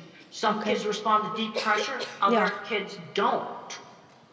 This is where the sensory problems are a real variable. But some individuals, they do swinging, balancing, rhythmic activities. That can help on speech for some individuals. Okay. We can use also music, for example, rhythm. And that is very important. The other thing is there are some individuals that can sing words before they speak them. Yeah. Singing is on different brain circuits. So they could sing the words rather than speak them. Sometimes that works. Thank you. Thank you. Thank you, Dr. Grandin, for wonderfully sharing your insights as an autistic person. One thing that has caught my eye is that your parent, your mother, played a very key role in Absolutely. And then another book you might find helpful, I got a book called The Way I See It, that's I got a lot of little short articles in it. It's available on Amazon. That might be helpful. Thank you. Yeah, I also have a lot of information on website, templegrandin.com. There's templegrandin.com. There's lots of free information on that. Thank you. So I'm a mother of triplet boys with autism. They are 11 years old, all different. They are all on a different spectrum. And one is still nonverbal. And all my sons are really not academically gifted. And there's one thing you have mentioned, that you're really fortunate and happy that you have a wonderful career. Now, I would like to request if you can share, one word or a direction to us parents. Often we find that we want to follow the typical growth, go to kindergarten, go to primary, go to high school, go to university, get a job, get married, all that. But most of our children with autism don't really seem to fit there. What can you tell us? The thing, you have uneven skills. I'm a big believer in getting children exposed to lots of different things. I did all kinds of things when I was a child: cooking, sewing, woodworking, art, music. I was taught musical instruments, and I was terrible at musical instruments, but good at art and mechanical things. And so you expose kids to lots of different things, then you can see what they are good at. But I know, like you look at this equipment here, I've worked with people where a single welding class led to building things like what's shown in that picture. And then another kid, it might be mathematics and programming. Some you have to expose them. And then you've got people with autism that are not going to be building equipment, they're not going to be doing mathematics and programming. Let's say if a kid is good with numbers, well then show him other mathematical stuff. Here's some really cool pattern stuff right here I found in one of my science magazines. With those patterns, they all have mathematics behind them. Isn't that cool? In a science magazine. Yeah. You know, there's some kids that are going to just, they may be gifted in that. You see, this is the problem. You're like really good at one thing, sometimes really bad at something else. And the people that build the equipment, like you see there, complicated stuff, most of them could not do algebra. It's all pure visual thinking. But they're building stuff like that. Thank you. I had a chance to go on a corporate jet the other day. The guy took one welding class. He builds entire beef plants, and he just has them memorized in his head.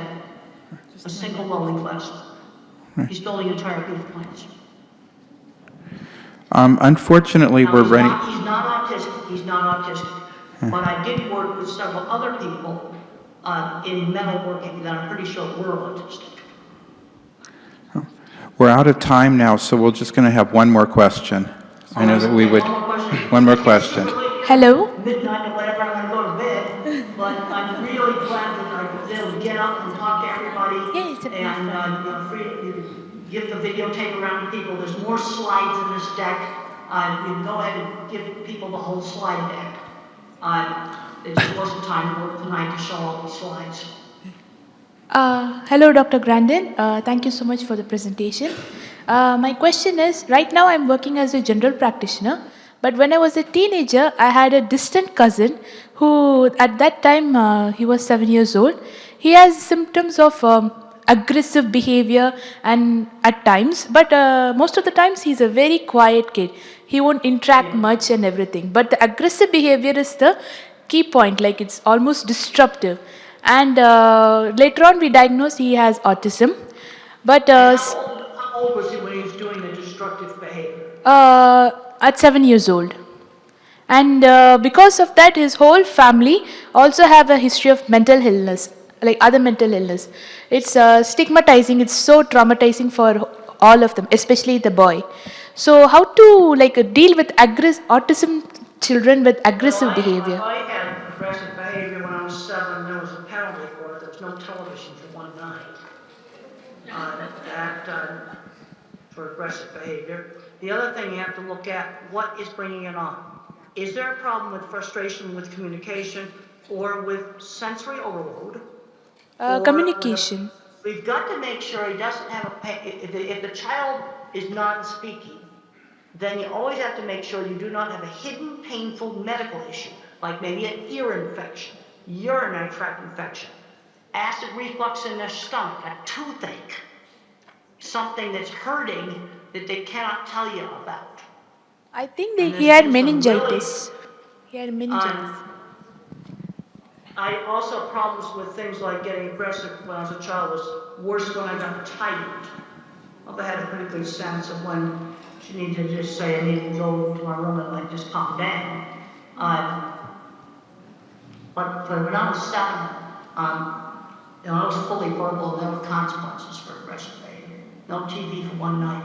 And then I threw a big tantrum. Mother would put me in my room and let me calm down for half an hour. And then she'd say, well, you know the rule. You join the family now. But there'll be no television tonight.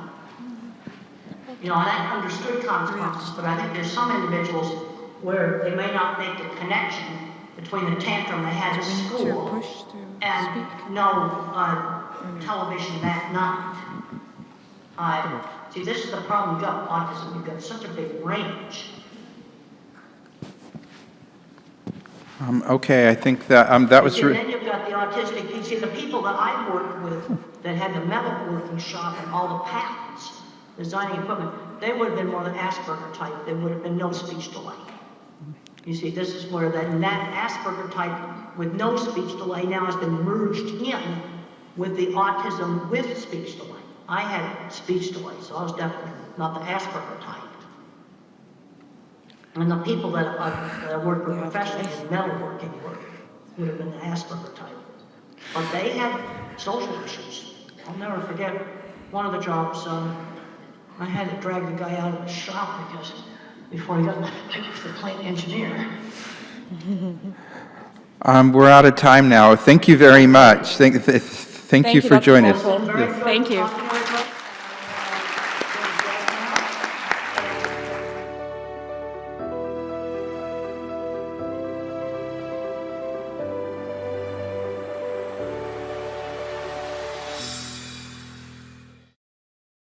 And it's my honor to introduce Dr. Alok Sharma. Dr. Alok Sharma is the professor and head of the Department of Neurosurgery at LTM Medical College and Hospital in Mumbai, India. He is also the director of Neurogen Brain and Spine Institute and KLS Institute of Anti-Aging, both in Navi, Mumbai. He is the president of the Stem Cell Society in India and vice president of the International Association of Neurorestoratology. He has published 172 scientific papers, authored 24 books, contributed chapters in 19 textbooks, and made over 200 scientific presentations. He is a world-renowned pioneer in the field of cellular therapy for neurological disorders, having treated more than 12,000 patients from 75 different countries. His landmark accomplishments include the publication of the world's first scientific paper on the role of cellular therapy in autism. He has revolutionized the management of neurodevelopmental disorders with his innovative combination of cellular and integrative therapies. For this, he has received several international and national awards, such as the Rose of Paracelsus Award from the EMA Oxford 2016, the European Award for Best Practices, Brussels 2018, the Bharat Gaurav Award, London 2019, the Newton Universal Legendary Award, Boston 2022, the Sino-Phil Asia International Peace Award, Manila 2023, etc. Let's welcome Dr. Alok Sharma.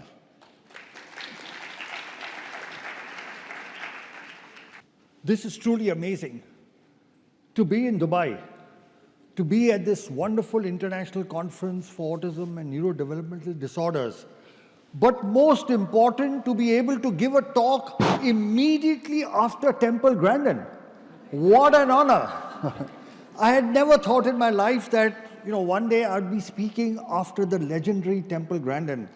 Temple, you're just so amazing. You're not you, your life, your thoughts, your work, your effort is not just an inspiration to people on the spectrum, to their families, but to all of us caretakers, researchers, and doctors in the field as well. So I'd like to begin by thanking Temple for the wonderful and amazing talk that she just gave. I'm going to speak on a new topic, that's regenerative medicine in autism spectrum disorders. When I give a talk, I like to begin with this picture. This is a picture, this is a painting, a huge painting, the size of this entire wall, which I found in a hospital in Howlin, Taiwan. And when I entered that hospital, I asked them, why is this picture here? They said, this is a picture of Lord Buddha going into the jungle to heal.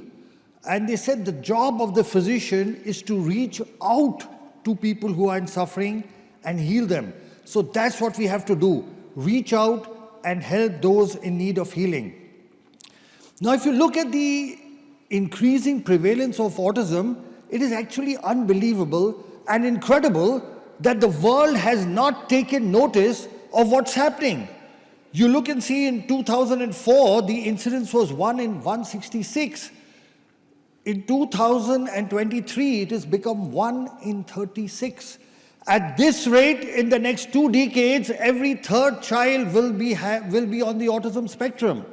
Okay, this is something we as medical professionals need to bring to the attention of society, of people, of governments, of administrators and rulers, that this is unprecedented and that the facilities to take care of these children do not match up to the increasing incidence.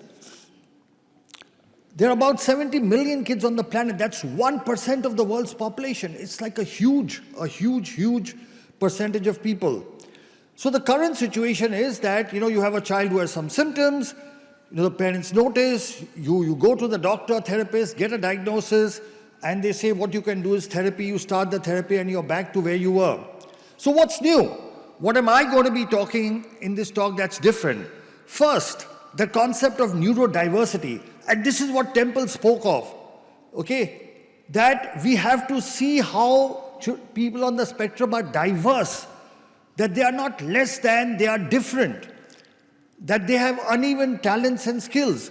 So the concept of neurodiversity, because now there are going to be so many people on the planet that you can't look at them in the way that we've been looking at them earlier. The other exciting thing, and I'm going to highlight that, is a better understanding of what's happening with the brain. And this is what has changed everything. Then the whole concept of neuronal regeneration, that it is possible to regenerate the brain that's not functioning as well.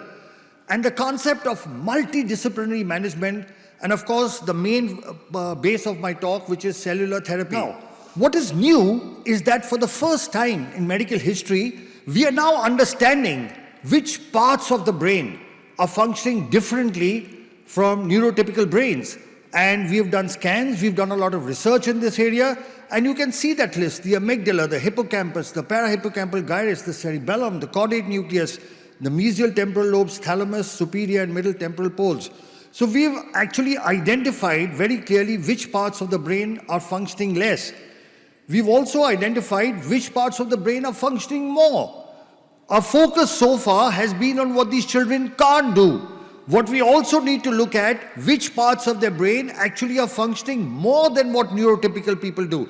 And there are actually parts in the calcarine fissure, the Heschel's gyrus, cortical frontal areas that function more. They are hypermetabolic. So we need to understand this as well.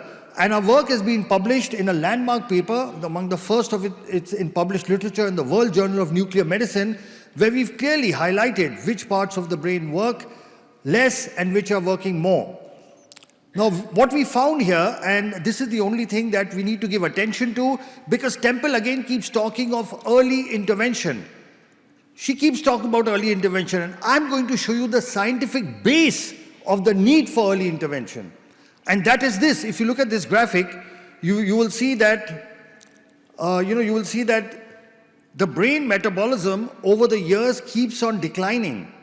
So what you see in light green is how the brains of neurotypical kids, the brain metabolism keeps on increasing. Whereas children on the spectrum is the light blue, you can see it keeps on declining. What does this mean? It means the earlier we treat the children, the early intervention is there, the better results, because the later you treat them, the hypermetabolism is actually increased. So the old thinking was that once the brain is damaged, you cannot regenerate it, and the new thinking is it's possible to regenerate the brain through cellular replacement and repair. The other thing that has changed in autism is the concept of multidisciplinary management. So far what would happen is a person specializes in something and then that's all they would offer. So if you're a center that has occupational therapy, you focus on occupational therapy. You have a center that does speech therapy, you focus on that. But what is the need is a multidisciplinary management, which includes everything, all the things listed, and cell therapy, which I will talk about, is one of them. So there is no one silver bullet. The management of autism will be multidisciplinary. So look at that. On the left-hand side, you see a fractured bone. And I ask yourself, will you give rehabilitation to a person with that fractured bone? Would anybody give physiotherapy on a broken bone? Now look at the left. You go to an orthopedic surgeon, you get it fixed, don't you? And now you give rehabilitation. But in autism, we do exactly the opposite. On the left-hand side, the blue area is the hypermetabolic brain. We are giving rehabilitation on a brain that's not functioning optimally, and then we are expecting results of a normal brain. It won't happen. But through cellular therapy, you can see on the right-hand side, the brain has started functioning again. Now, if you give rehabilitation, you are bound to get better results. So cell therapy is a promising new modality where you use healthy cells to replace damaged cells. So that's the brain damage, and you can see that there is recovery. So now look and see what are stem cells. So the word stem comes from the stem of a plant, and just like from the stem of a plant, you can have leaves, fruits, everything else. There are some cells from which all the other cells arise. So the way stem cells work is they multiply, they convert into other cell types, they improve the blood supply, and they release certain positive growth chemicals, and because of that, they repair, they regenerate, and they replace damaged tissue. Cells are of two types. You can be autologous, when you take from the patient, put it back in the patient, or donor cells, when you take it from somebody else. There are different types of cells. You can get them from the embryo, but this is very controversial, so we do not use it. You can get them from the umbilical cord. You can get it from the patient itself, from the bone, and that's what we use. They are called adult stem cells, and induced pluripotent stem cells are in the research stage. So we work with adult stem cells because they are safe, they don't form tumors, they have no rejection, they are easily obtainable, and there are no ethical issues. There are different ways of injecting stem cells. You can inject it intrathecally into the spinal fluid, that's what we do, or intravenously, intramuscularly, through the nose or directly into the brain. How does cellular therapy work? We know the main problem in autism is there is hypoperfusion, decreased oxygenation, and problems with the immune system and inflammation. Cell therapy works through both these mechanisms. So here is a small video showing the 3 basic steps. What we do a bone marrow aspiration with a needle, separate the cells and inject it back. The whole process has only 2 needle pricks. Let's look at a video. There you can see with the needle we are aspirating bone marrow. That takes 15-20 minutes. The bone marrow is put into machines. It separates the cells, and once the cells are ready, with a very thin needle we inject it back. Just 2 needle pricks. And we take cells from the child and put it back into the child. So let's review what the world literature says. So there are a total of 33 clinical studies, published papers, which show a 80% success rate. 33 worldwide papers. And if you see a review of literature, the world's first scientific paper was published from India. It was by us. We also published the 6th one. The others came from China, Italy, America, etc. So this is the world's first paper on cell therapy in autism, which we published in 2014. This was our paper, and it showed 91% of the patients improved. The second paper came from China. Here again, they showed an 88% improvement. The third paper came from the United States by Dawson, again showing 90% improvement. This another paper from the United States by Kimberly et al. Showing 90% success rate. This paper by Martinez from Mexico showing a 95% success rate. This paper from Vietnam by Thang et al., which showed a 93% success rate. This paper from Italy, which showed a 78% success rate. Now, this is a meta-analysis. This is a review of 460 patients. And at the end, in this paper, they summarize that cellular therapy is safe and that it improves patients with autism spectrum regardless of what type of cell we use.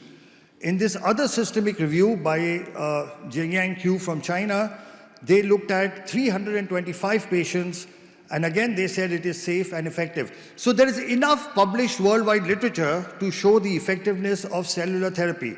Now this is our latest paper. We had 2 papers, but I'll talk about the second paper because this was 254 patients. We use autologous bone marrow mononuclear cells. You can see the improvement in the various symptoms, and almost all the symptoms, whether it is social interaction, eye contact, attention, stereotypical behavior, aggressiveness, hyperactivity, self-injurious behavior, sitting tolerance, command following, speech, communication, all these you can see above is the percentage of improvement.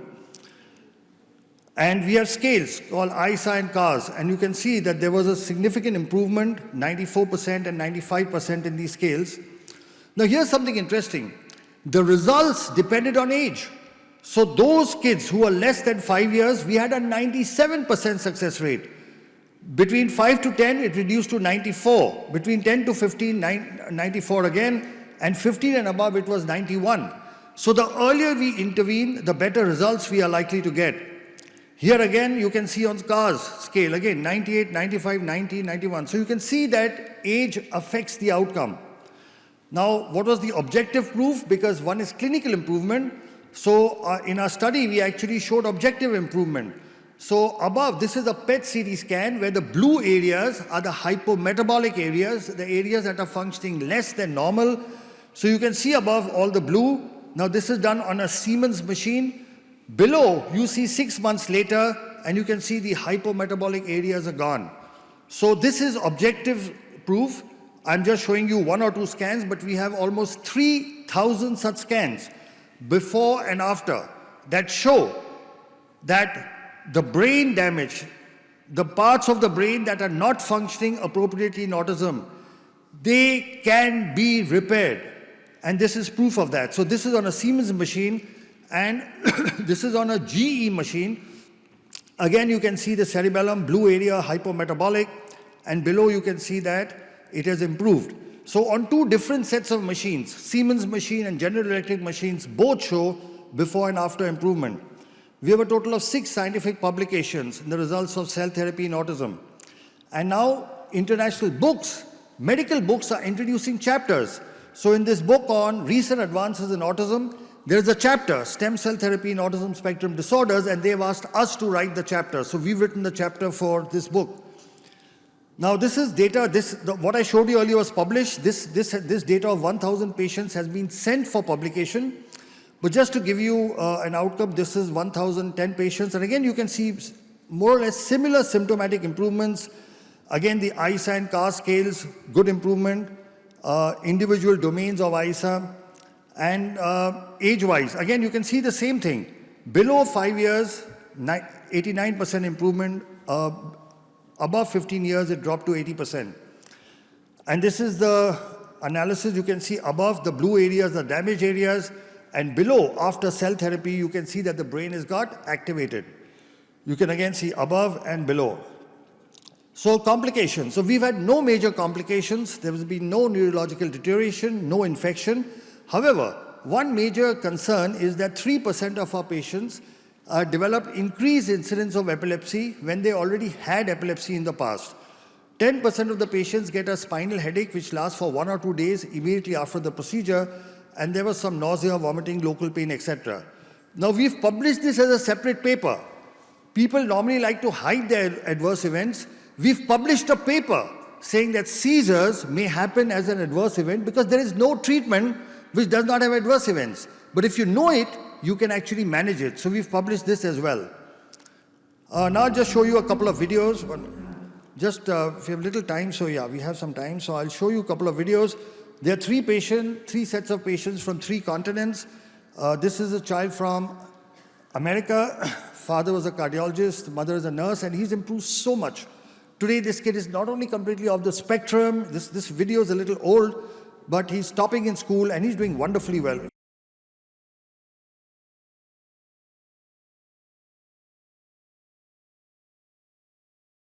I couldn't get him to engage with me. I couldn't get him to give me eye contact. Over time, he started to lose a lot of vocabulary. Right around 18 months to the age of 2 years, he just slid backwards. He would flap like that, and he would walk on his tiptoes, look at the wall and be talking to the wall. He had problems with eye contact. He'd never look you straight in the eye. He had problems with his speech. Some research and found out about neurogen. And the big question that I had in my own mind was, what is there to lose? And I could not come up with a good answer, and I said, we have to do it.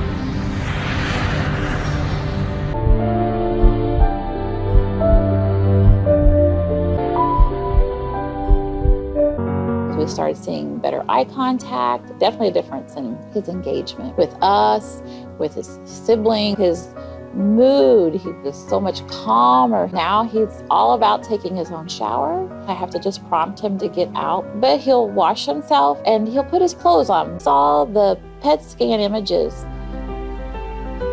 I can't tell you the word, we were just so excited and thrilled. The areas that were hypoactive or non-active were warm. There was activity there. Ganesh has gone from the 3rd grade, 4th month reading level to a 7th grade, 1st month reading level in 5 months.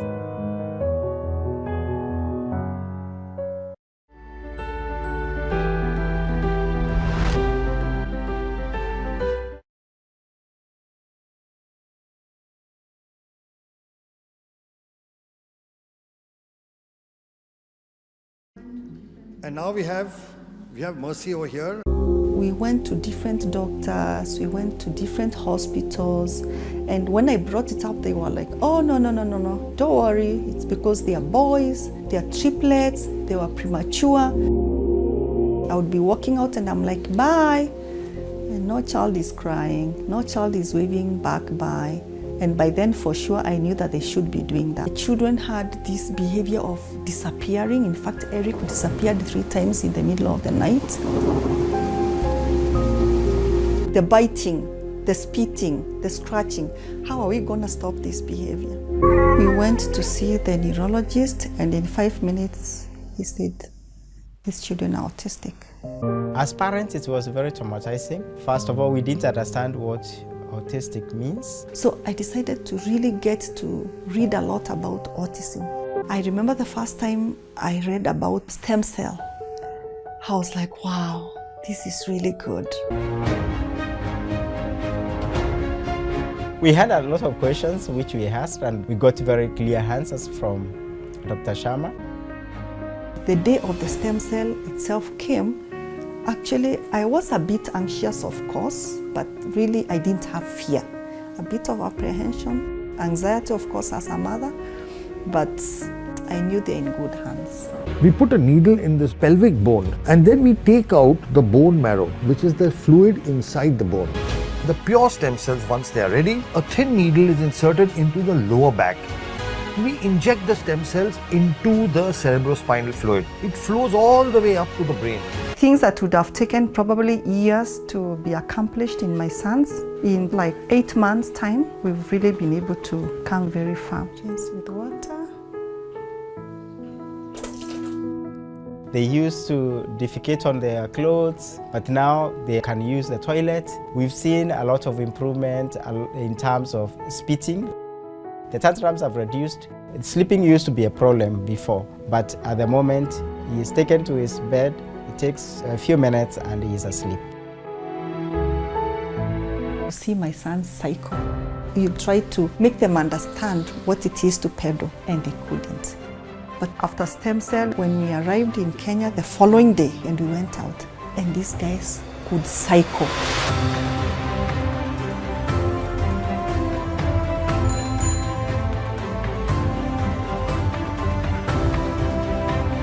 I'm going to send you to buy tomato paste, okay? I'm going to send you to buy what?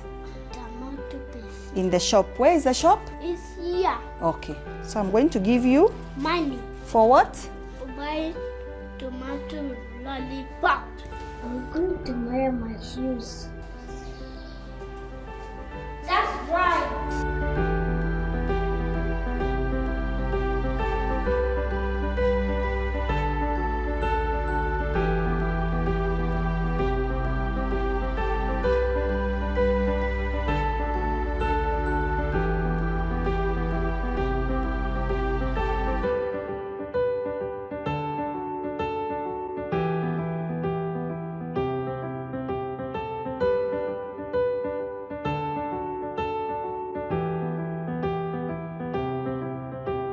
Parents ask me, so do you really think stem cell works? And I'm like,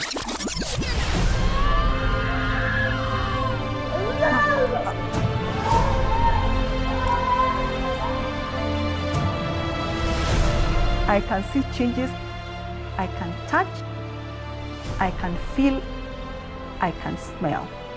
Of course, for me, stem cell works. I'll do it until my children get well. So that's 2 stories. And by the way, Ricky's right here. You're going to see him. He's right here. We are short of time, so I won't talk much about cerebral palsy, but this is a paper. It works just as well in cerebral palsy. We've got 15 articles, chapters in textbooks. And that's the brain damage before in cerebral palsy. That's after. You can see the improvement. Then in intellectual disability, it works as well. We have the world's first scientific paper. We've treated more than 12,000 patients from 75 countries, total of 106 papers and 16 books. And I'd just like to share the views of our Honorable Prime Minister. मैं Japan गया, तो Japan मेरे कार्यक्रम में मैंने एक कार्यक्रम क्या जोड़ा, मैं वहाँ एक नोबेल लॉरिएट साइंटिस्ट याकामाहा को मिलने गया। मैं इसलिए किया गया कि उन्होंने स्टेम सेल के अंदर जो रिसर्च की है, मैंने जितना पढ़ा था तो मेरे मन में आया था शायद इनकी एक खोज हमारे काम आ सकती है क्या है। हम गए तो वहाँ गए, उनसे चर्चा की और बेंगलोर के हमारे साइंस इंस्टीट्यूट के साथ आज उस दिशा में हमारा काम हो रहा है कि स्टेम सेल्स के द्वारा हमारे युवा साइंटिस्ट कुछ खोज करें। So that is the Prime Minister of India, Shri Narendra Modi ji, talking in Parliament about stem cells. And here is the President of the United States. Today, with the executive order I am about to sign, we will bring the change that so many scientists and researchers, doctors and innovators, patients and loved ones have hoped for and fought for these past 8 years. We will lift the ban on federal funding for promising embryonic stem cell research. Scientists believe these tiny cells may have the potential to help us understand and possibly cure some of our most devastating diseases and conditions, to regenerate a severed spinal cord and lift someone from a wheelchair, to spur insulin production and spare a child from a lifetime of needles, to treat Parkinson's, cancer, heart disease, and others that affect millions of Americans and the people who love them. There's no finish line in the work of science. The race is always with us. The urgent work of giving substance to hope and answering those many bedside prayers, of seeking a day when words like terminal and incurable are potentially retired from our vocabulary. So my conclusion is that adult stem cell therapy that we use may be considered a safe and effective treatment option for autism, cerebral palsy, and intellectual disability. It accelerates development, reduces disability, helps in functional recovery, and improves the quality of his life. We heard the two biggest democracies in the world are India and America. You heard the Prime Minister of India speak of stem cells. You heard the President of America speak about stem cells. But now I want you to hear somebody more important than that. The child you saw in that video, he's right here, Ricky. Ricky, say a few words. Talk to the audience. Thank you. Say something. Thank you, everyone. I like to say thank you for giving me the neurogen stuff which we made.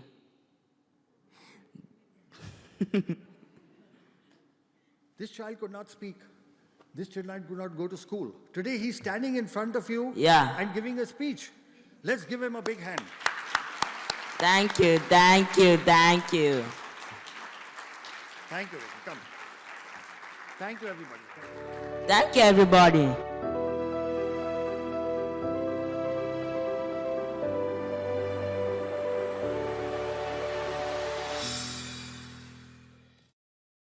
It is really my privilege to introduce this next speaker. When Dolly told me that I was going to be introducing him, I said, "Are you sure you want me to introduce him?" Well, I'm here, so I guess she was sure. Dr. Kerry Magro is an award-winning autistic professional speaker, best-selling author, autism consultant to the HBO series Mrs. Fletcher that aired in the fall of 2019, and the latest seasons of Netflix's Emmy Award-winning series Love on the Spectrum. If you haven't seen that, you really need to watch it. It is very, very good. He started professionally speaking 12 years ago via the National Speakers Association after he fell in love with theater as a child to help with his social and communication skills. Today, he has spoken at over 1,200 events during the time, including 2 TED Talks and talks at Google presentations. In addition, Kerry is CEO and president of KFM Making a Difference, a nonprofit organization that hosts inclusion events and has provided 100 scholarships for students with autism for college and counting since 2011. In his spare time, which I'm not sure how he has, he hosts a Facebook page called Kerry's Autism Journey that now has 218,000 Facebook followers, where he does on-camera interviews highlighting people impacted by a diagnosis to break down barriers in our community. His videos have been produced and have been watched over 35 million times. Kerry's best-selling books, Defining Autism from the Heart and Autism and Falling in Love, I Will Light It Up Blue, and his latest, Autistics on Autism, have reached the Amazon bestseller list for special needs parenting. Kerry regularly speaks with schools, companies, government organizations, and is always open to discussing potential future collaborations. He is based in Hoboken, New Jersey. Let's give him a really big applause.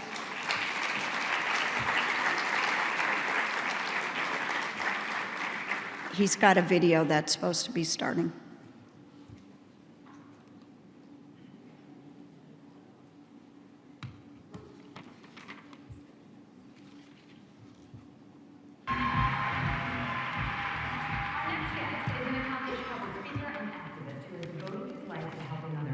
Not bad for a guy who was completely nonverbal for the first few years of his life.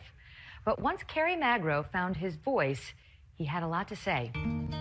My parents have always told me I'm special, so why am I special? And then later on, I realized that I'm even more special because I have autism. Kerry Magro's childhood was marked with rough patches. He was completely nonverbal at age 2 and diagnosed with autism at age 4. I just remember having difficulties trying to explain myself to the world around me. When Kerry did speak, he struggled to express himself. Most of my memories were simply just about that kid who wanted to communicate with the world around him, but didn't have the verbal means of actually doing that. His mother, Suzanne, remembers watching her son have a hard time adjusting to the outside world. He turned 2 and he was scared of everything. He was scared of the water, he was scared of the rain. But as the years went on, Kerry slowly began to find his words. When you can't communicate with the people you love the most in this world about even some of your basic needs, it gets really, really tough. So, but luckily, once I started talking, I never stopped talking. Wow. This is a tough one today. Cindy Hsu introduces us to an autistic man who's spreading awareness and understanding throughout the world. And his latest way of educating people about autism is by making TikTok videos.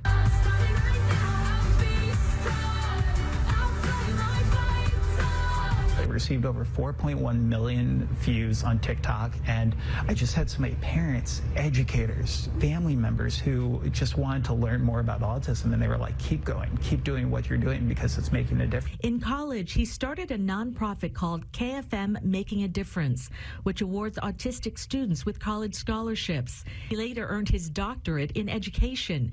He's now a professional speaker on autism and inclusion. We've gotten inquiries from people from Africa, Canada, the UK, and it's just shown me that we're not alone in this community. There are people impacted by autism across the globe. He's written 4 books. His latest one is called Autistics on Autism. All proceeds will go to his scholarship foundation. You are going to find 100 amazing autistic adults' stories of how they were able to navigate their adolescence and ultimately succeed in their journeys. He says most publicly funded services end for autistic children when they age out of school, so that could be late teens. He's fighting to get resources for autistic adults through legislation and has this message for parents. Never give up on your child. Never give up on getting them the best quality supports so they could live their best quality of lives, because again, it's a spectrum. And it's really about providing those resources across the lifespan, because autistic children will grow up to be autistic adults, and we need to be ready for them. And he'll keep promoting awareness any way he can. What I'm doing today. Awesome. It's such a huge honor to be here with all of you speaking on a really important topic that is facing so many individuals within our community.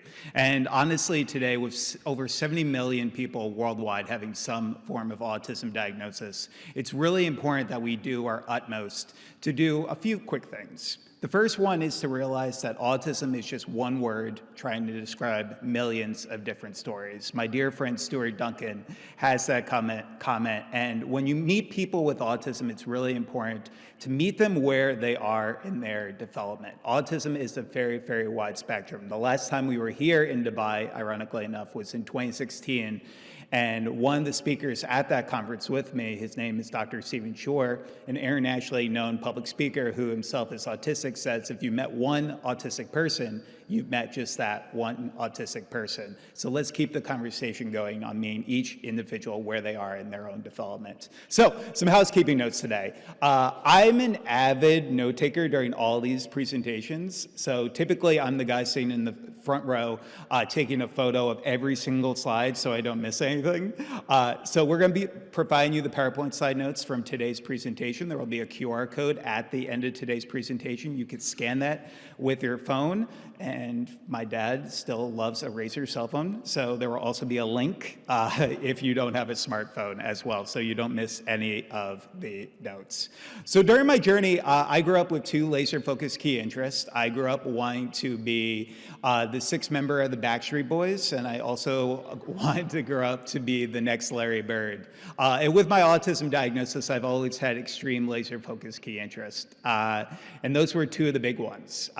Sports helped me with a lot of my fine motor skills growing up with autism. In addition to having autism, I also have a dual diagnosis of dysgraphia. It's really important that when we meet individuals where they are in their own development, that we look for comorbidities. So if an individual might have a dual diagnosis, we are able to diagnose that as early as possible. Early intervention truly is the key. Within those first 5 years, getting a diagnosis is really pivotal. So I took my love of sports to get a degree in sport management at Seton Hall University, where I'm based in New Jersey. Before deciding to change career paths, I realized that those individuals with disabilities make up the largest minority in the United States, and often they are one of the most underserved because, simply put, some individuals in our community have strong support needs and might not be able to advocate for themselves. So it's really important that we do our utmost to try to help one of the most underserved communities in the world today. So I decided to change career paths. I received a master's in strategic communications so I could become one of the first professionally certified speakers who is openly autistic in the United States. It's given me the opportunity to travel the globe in the past 12 years and get the opportunity to speak with so many incredible groups like your own about this topic of autism, but then also diversity, equity, inclusion. One of our big focuses, especially in the past few years, has really been focused on corporate and really focused on helping those with autism find meaningful employment and tapping into one of the most untapped talent pools that employers should consider. So really quickly today, and again, this was a journey, I want you to imagine something really quickly. Imagine not being able to tell your loved ones that you love them. Not being able to speak in full sentences until you were 7 years old. Having sensory challenges to the point where you felt like an alien compared to other people. Being such a picky eater that any time your parents tried to introduce you to a new food, it made you cringe. This used to be my life. When I was a kid, there were so many people who told me what I would never be able to do in this life.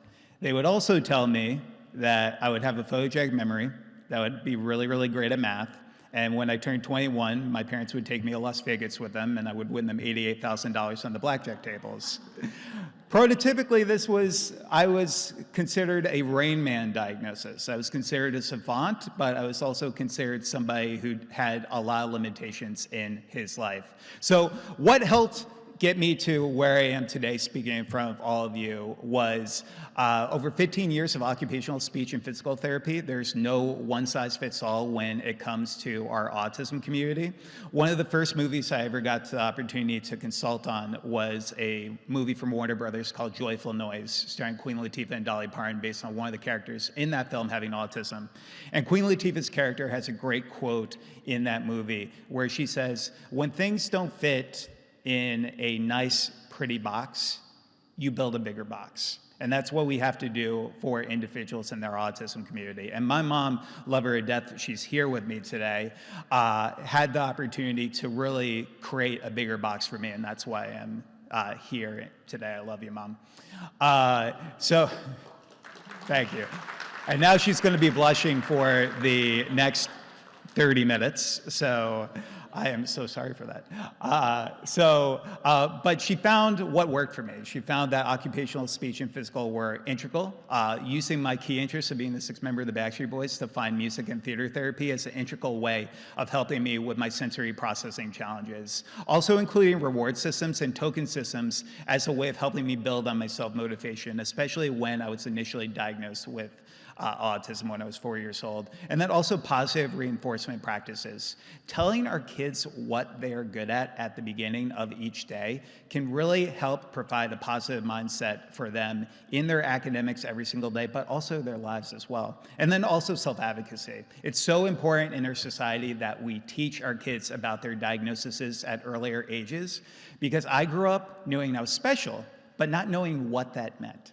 So for years in my life, it was just me going to specialized children's hospitals and finding services and seeing kids lining up blocks and lining up their toys. And I was always like, these individuals are special just like me, but why am I special? And it was so life-changing to learn about my diagnosis. So my background today, I would say about 80% of our annual referrals are in speaking with diversity, equity, inclusion groups, employee resource groups, about tapping into this untapped talent pool. Some of the things that you should know is that those with autism, on average, are more likely to stay at a job longer.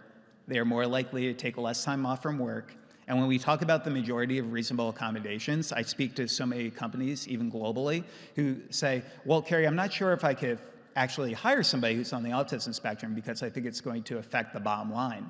And a lot of people don't know this. The majority of reasonable accommodations cost absolutely nothing. And when they do, it's typically just an onboarding fee of around $500 to $1,000. So let's start changing the conversation. I took my love of theater when I graduated from college to really just get involved with the entertainment industry. I got to meet a wonderful man named Todd Graff, who was directing this movie called Joyful Noise. And I told him about how theater had an impact on me growing up on the autism spectrum. And he was like, Kerry, would you like to be a consultant on this film? I didn't actually know this was a job that people could get paid for, and I thought I was getting punked at the time, and I thought it was just like a practical joke that my parents kind of like threw at me from like a family friend. But within just a few days, I was working on this Hollywood film with one of the characters having autism, and we've now got an opportunity to work on a wide range of films and TV shows today that focus on autism-related characters, because representation truly, truly matters within our community, and seeing more individuals with disabilities on the screen today. I took my love of trying to support the disability community to start a 501c3 nonprofit organization called KFM Making a Difference, where we provide not only peer mentoring for individuals with developmental disabilities from the ages of 16 to 24, but we also provide 130 scholarships for autistic students to pursue a post-secondary education in the past 9 years. And 100% of our 100 of our scholarship applicants actually wrote a chapter for our book, Autistics on Autism, where 100% of the proceeds from this book that came out last year go directly back to support our nonprofit organization. So along the way, one of my mentees, when I was just starting off my nonprofit, said to me, Kerry, how do I learn more about the autism community from people who are actually impacted by autism? And I didn't have any resources to share with him, really. So I thought to myself, why not write a book? I assumed it would sell 50 copies and be a good Christmas gift for my parents. When my first book, Defining Autism from the Heart, came out, focused on self-advocacy. But within 3 days, it became an Amazon bestseller for special need parenting. And it continued to give us a platform to discuss autism within our communities, writing books about autism in relationships, college for students with disabilities, in addition to how we look at this life after lockdown, after COVID-19, how we could support individuals with developmental disabilities. And one of the most fun things I get to do as part of my job is I get to meet local self-advocates, and I get the opportunity to nurture their self-advocacy.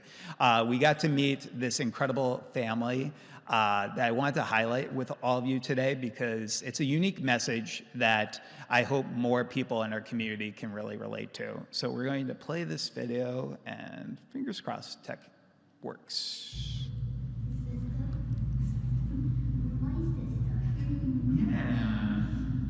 You have two sisters, Rachel? Both sisters. Both sisters. JJ, what do you like to do for fun?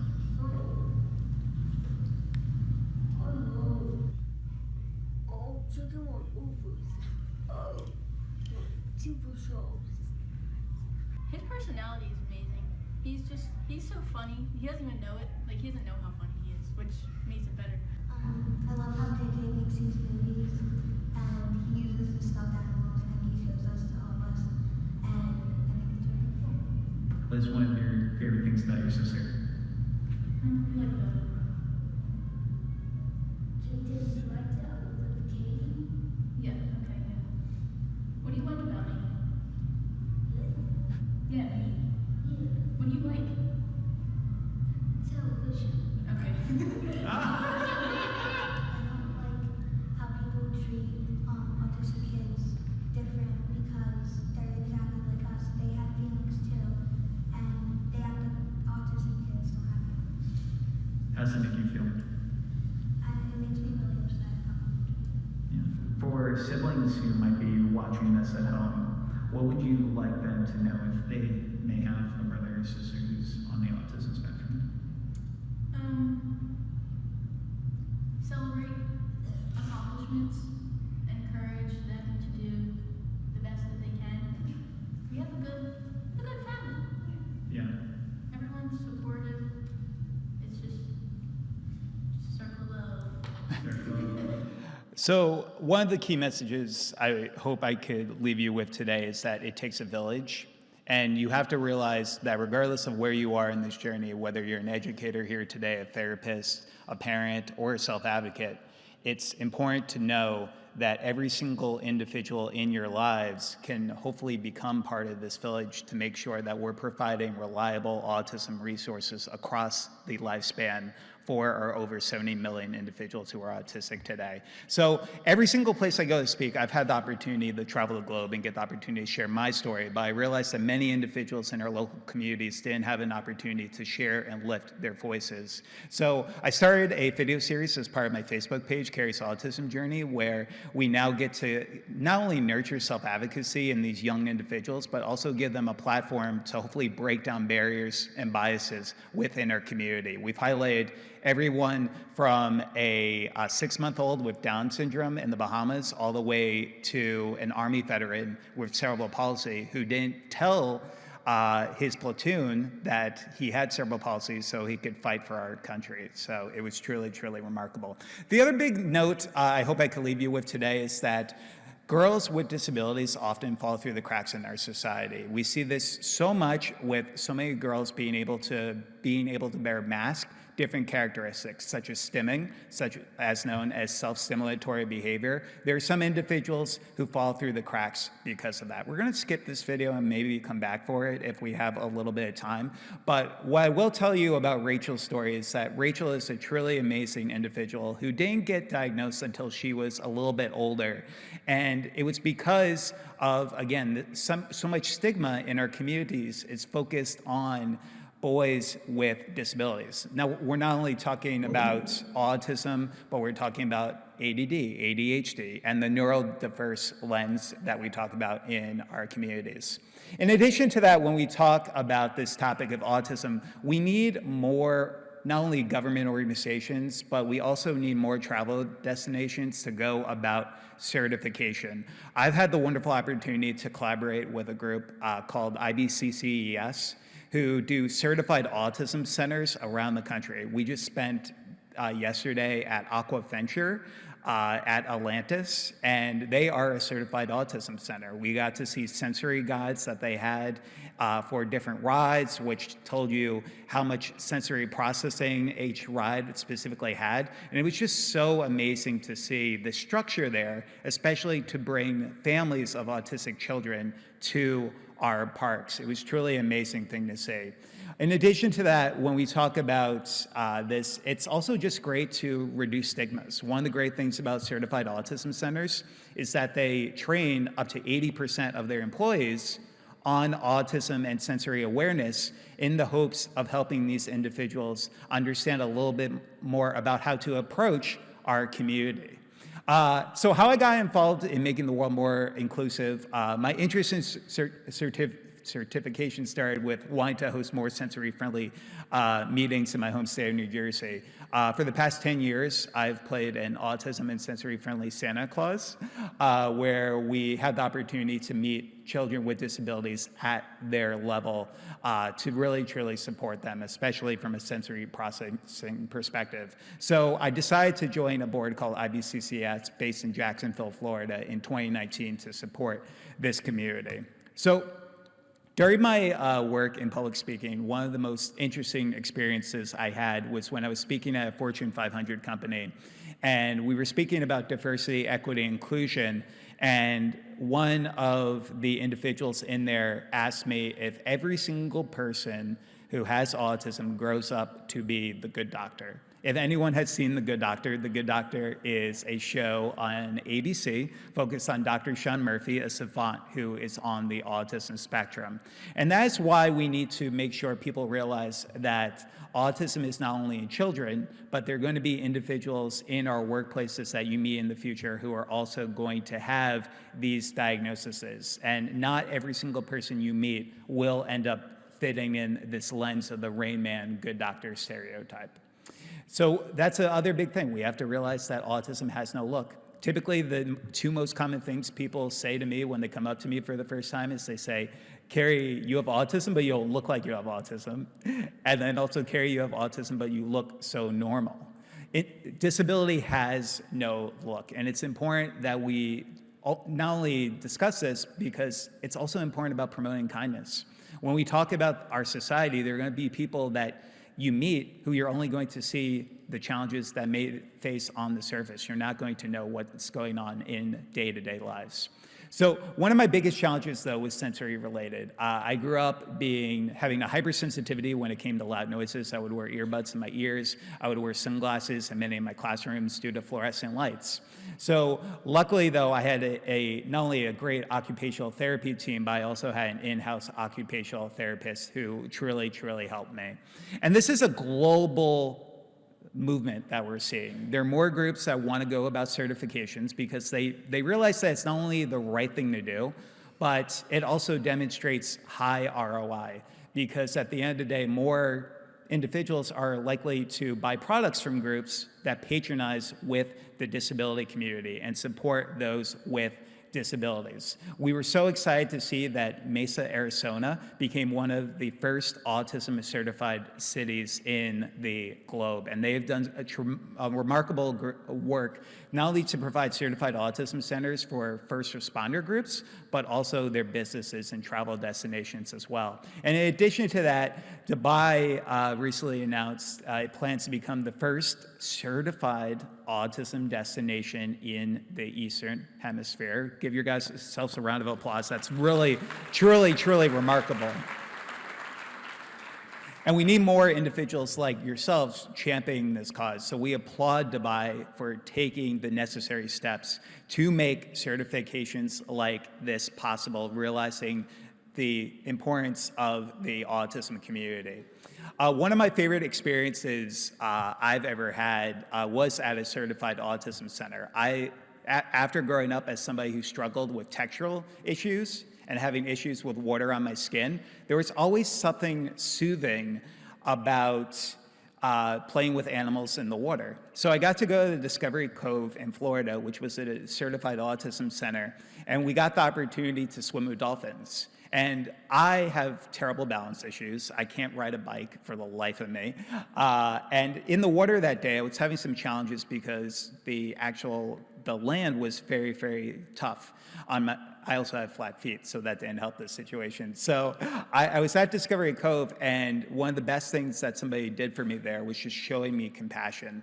They not only showed me compassion in being able to just hold my hand while I was going in the water to swim with the dolphins, but they asked questions when they were unsure about something. I think some of the easiest things that can help our autism community are some of the things that just make the most common sense in the world. Continue to ask questions when you're uncertain about something, and then also pursuing competence. They pursued competence for me every single minute that I was there at that park. And that's truly why I love the idea of certifications in our local community.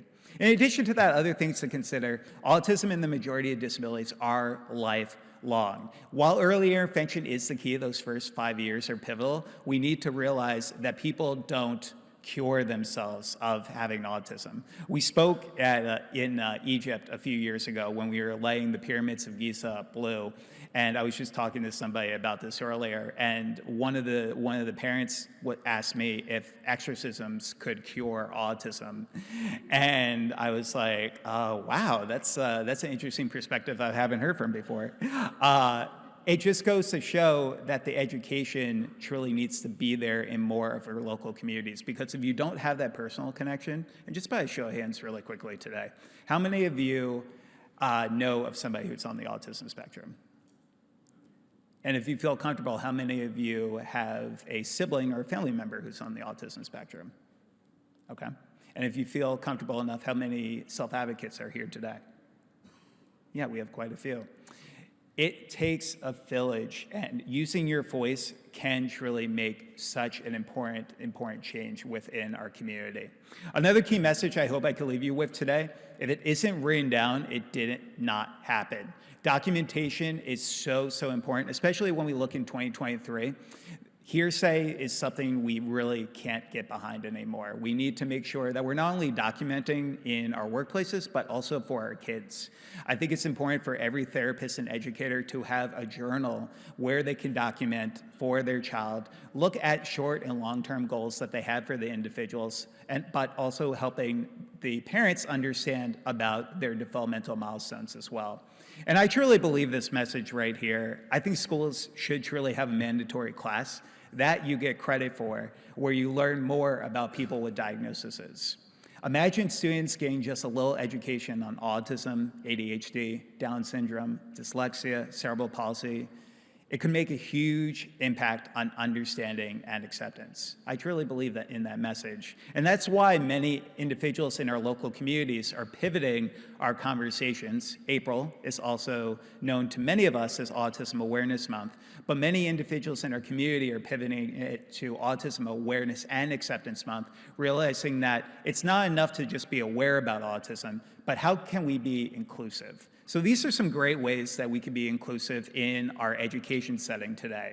One of the biggest things I say is that finding an individual and understanding what type of learner they are, whether they're a visual learner, whether they're an auditory learner, or whether they're a kinetic learner, where they learn by movement and moving around. Being able to, again, meet every single individual where they are. Being concise, giving choices, also considering visual timers as a way of helping individuals with transitions. Educate on stimming and flapping. For example, I've been stimming this entire time. Every single time I've moved my hand like this is a stim. And for everyone here in this room, every single one of you stim. Whenever you've rocked back and forth in a chair during a long meeting, that's a stim. Stimming and flapping can look vastly different. Some are going to be arm movements, twirling around in circles, while some of it is just like me, just rubbing my hands and doing this every now and then. And for so many individuals, if you see that happening, don't stop the stim, especially if it's not injurious to them or people in their local community. Also, in addition to that, in our school systems, we really need to focus on the parent-teacher collaboration. But in addition to that, we also need to realize that mental health is a true priority. We need to defeat stigmas that see autism as a mental health disorder, but we do need to realize that some people with autism have mental health-related challenges and comorbidities. So connecting on people on a personal level, but also researching social emotional learning as well can be really beneficial. Also, in addition to that, consider lesson plans in your schools focused on giving individuals positive peer role models to look up to. We get the opportunity to speak in a wide range of K through 12 schools, where we get the opportunity to discuss, for example, individuals like Michael Jordan has ADD, Magic Johnson has attention deficit disorder, and my favorite on this list, Dan Aykroyd. Dan Aykroyd grew up with two laser-focused key interests. He grew up wanting to be a ghost hunter, and he grew up wanting to become a crime detective, and he took those two key passions to co-write a movie in the 1980s called, does anyone know what the movie is? Okay, sorry, karaoke with us later. We'll be outside during the lunch break. But it's so true. And years later, he would sit down with a reporter and he would say that it was because of his autism diagnosis was the reason that he was able to come out with that script. So when we look at some people with disabilities, realize that some people with disabilities are truly capable of amazing things. In addition to that, it's important to rule out SMA-associated mental health conditions as humanly possible as well. And that was something my parents did for me. Learning about my diagnosis, I didn't learn about my diagnosis until I was in a social skills class where we were playing disability celebrity bingo, where we were learning about all these individuals. And I raised my hand and I asked the teacher, so teacher, you said all these people, some of the most talented and successful people in the globe are special, just like me. So why am I special? And she said I had to talk to my parents about that. So I talked to my parents about it right after school that day, and that was the first time they ever told me that I had autism. And it was life-changing. For so many years of not knowing why I was special, everything came full circle for the first time. And I started understanding why I was stimming, why I was wearing sunglasses in many of my classrooms, and everything just came to perfect sense for me. So it's important when we talk about this to have earlier conversations so when our children are in school, they can understand a little bit more about the accommodations that they may receive. Also consider having a dialogue with parents that you may know about the importance of a child's diagnosis as well. So in addition to that, what helped me is we need to emphasize that the key is communication, not speech. There's going to be individuals in our community, specifically where I'm based in the United States, 40% of all autistic people are either non-speaking or nonverbal. But one of the stigmas we have is that a lot of people think that they are unintelligent and have a low IQ. And that couldn't be farther from the truth. Most people on average, especially in the United States who are nonverbal, have an average to above average IQ. So we need to realize that also the key is communication, not speech, but just because somebody's nonverbal does not necessarily mean that they're unintelligent. There's some great global tools that you can use to understand how individuals in your communities communicate, such as the communication matrix. This is a free benchmarking tool that helps assess how individuals communicate within our local communities, from things like pre-attentional behavior, intentional behavior, and then also unconventional, and also helping you understand the differences between nonverbal and non-speaking, because there's a lot of stigmas around that. Nonverbal literally means no noises at all, no babbling at a certain amount of months a kid is growing up. Non-speaking could be something completely opposite of that. In addition to that importance of peer mentoring, I truly believe that every school system around the globe should have a strong peer mentoring program because it just makes sense. It doesn't affect the bottom line in our schools. Typically, it just takes an academic advisor 20 to 25 hours every academic year to put into place to give kids positive peer role models. It not only has been shown to lead to decreases in depression, anxiety, but it also helps from a bullying prevention perspective as well.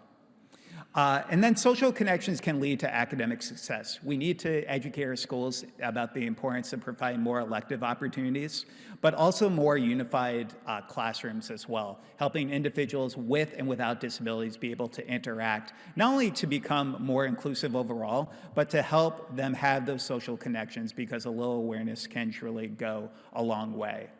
And then also considering educating around universal design for learning. Lecture style is truly, truly dying in many of our communities. So the importance of getting individuals out of their seat and engaging with them is really, really important. Hey, Mama Mags, how am I doing on time?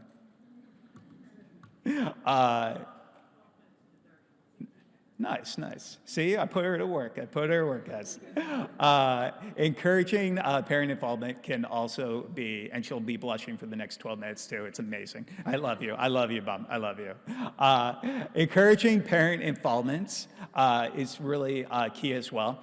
I did my dissertation. I got my doctorate in education at New Jersey City University, so I could become an adjunct professor while I continue my full-time job public speaking. And I did a qualitative study focused on the perception of resources for parents of children with autism who are in online communities.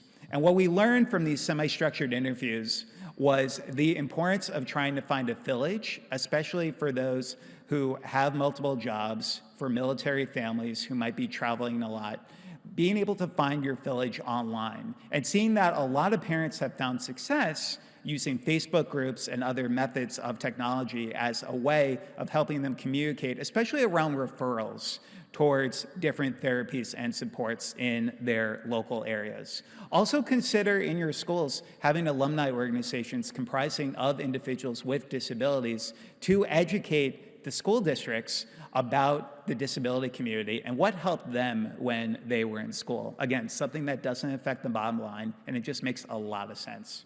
In addition to that, creating home safety zones, one of the things that we've loved about the certified autism centers we've seen here in Dubai is that each one of them has a quiet zone or a quiet space. And that just helps so many of us, regardless if somebody has autism and has social and communication challenges or sensory-related challenges. All of us could use a quiet space every now and then. I know I could. And then also considering how we look at visuals, especially for non-speaking individuals, I definitely recommend, especially in local parks that you know, considering advocating with your local governments to look at instituting communication boards as a way of helping individuals who are non-speaking communicate with those who are verbal. PECS boards, also known as Picture Exchange Communication Systems, are something that has truly been very, very helpful for many individuals within our autism community. In addition to that, we need more inclusive events in our classrooms. And I wanted to share a quick video with all of you so you could get a little sense of one of the things that we're doing to try to be more inclusive for the world.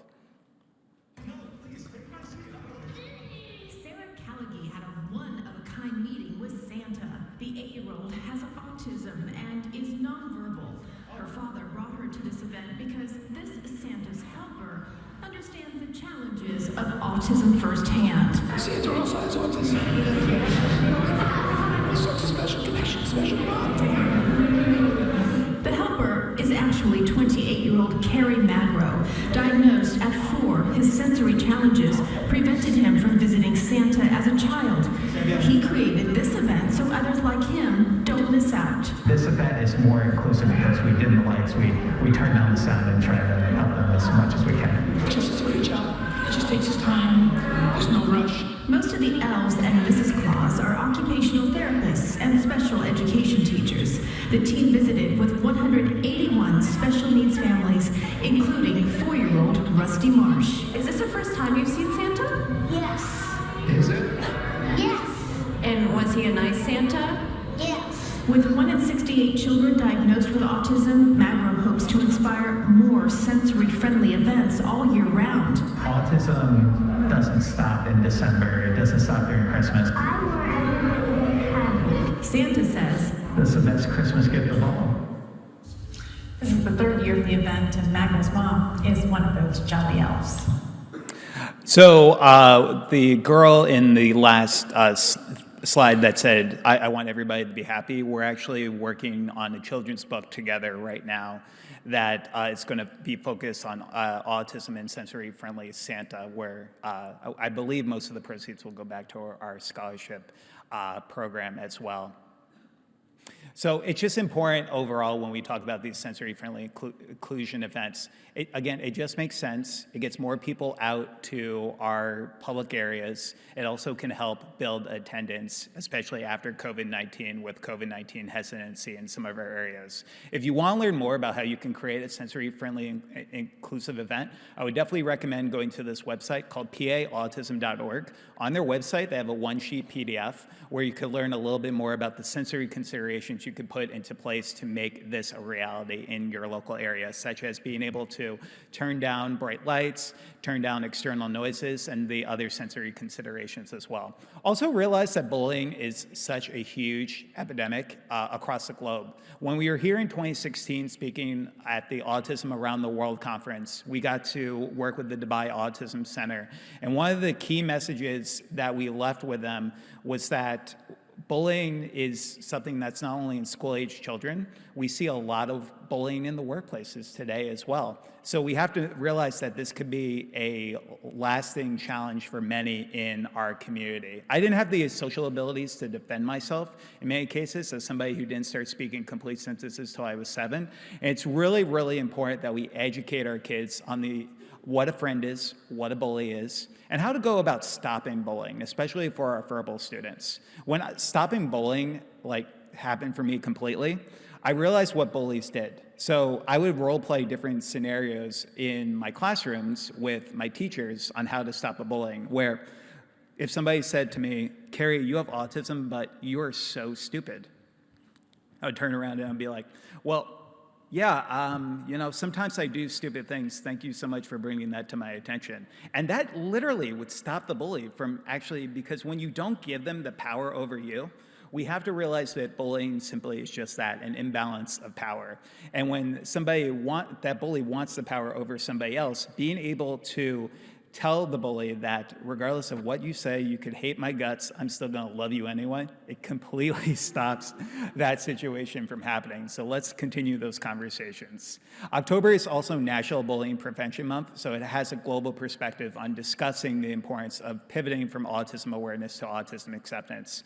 There's also going to be individuals in your community who would prefer to be called an autistic individual versus a person with autism. That's really, really important to understand. There's some individuals, especially in our autism and deaf communities, who find validation in their diagnoses. So in addition to that, when you look at things like low functioning and high functioning, it's really, really important to understand that I could speak in front of a room of 300 people like today and be considered quote unquote high functioning. But people don't see the struggles that I'm probably going to have to deal with tomorrow, recharging my batteries because of being able to speak, hearing the speakers and the loud noises going on. And during that time, I would not be considered quote unquote high functioning. So when you think about this, consider support needs, those who might have high support needs versus low support needs. And like so many of our speakers have already mentioned, just calling the individual by their name and explaining a little bit more about their strengths and associated challenges.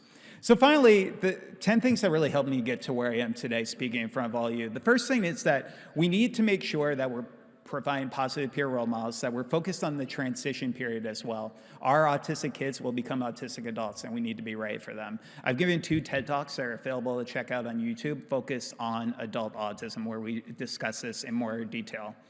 Role-playing, it just helps everyone. It helps build a structure, not only in terms of mock interviews, dating scenarios, but also helping build on social skills as well.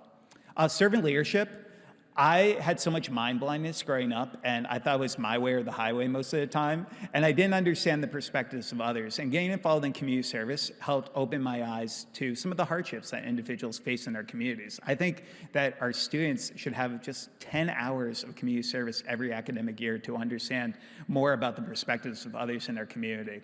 Learning from other self-advocates, you obviously got to hear from Dr. Temple Grandin. She is phenomenal this morning. But continuing to promote self-advocates to give individuals an opportunity to look up to somebody. Peer mentoring, it just makes sense. Every school should have them. Before COVID-19, we were giving staff development for 350 educators in Las Vegas.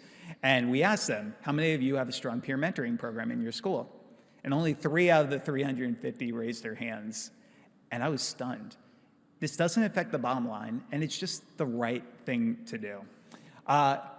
Like Queen Latifah's character says, create a bigger box. So when it comes to therapy, you have to meet each individual where they are. But I've seen positive benefits of cognitive behavioral therapy as a way of helping individuals go towards positive thoughts who might have negative thoughts and challenging behaviors. Self-reflection, I think, again, documentation is key for all the educators in the room. But in addition to that, it just helps build on self-awareness for individuals, especially those who are just learning about their diagnosis. Physical activity, as we learn more about the brain, we're also realizing that just 30 minutes of walking a day has benefits on short-term and long-term retention, while also helping with positive endorphins. Also, finding support networks. ICAN is a tremendous, tremendous resource. I hope all of you go to their website after this presentation today and really gain their resources, get their ebook, because they're truly making a difference. And then also writing a blog, because your voice has true power within our community, and it's upon all of us. If I could leave you with any final message, is I hope you can be brave. I grew up being the kid who never wanted to tell anybody about my autism diagnosis because I was worried how everybody would feel when they heard that I had autism for the first time. And now today I go into the companies and they say to me, Kerry, I want to do professional development on autism, and I want to have you speak in my conferences, but I'm not brave enough to kind of talk about autism because it's such a sensitive topic. And with the numbers continuing to increase, not only where I'm from in the US, where it's 1 in 36, but globally, I want every single one of you in this room to be brave, because it's about our community and it's about supporting these individuals across the lifespan. So I like to say that autism can't define me, and I define autism. And I can only hope that regardless of any single journey that any of you have in this life, that you can go out there and you can define your lives and your journeys in the way that you best see it every single day. And if you need any help getting started in these conversations, please stay in touch. Thank you all so much for having me here today.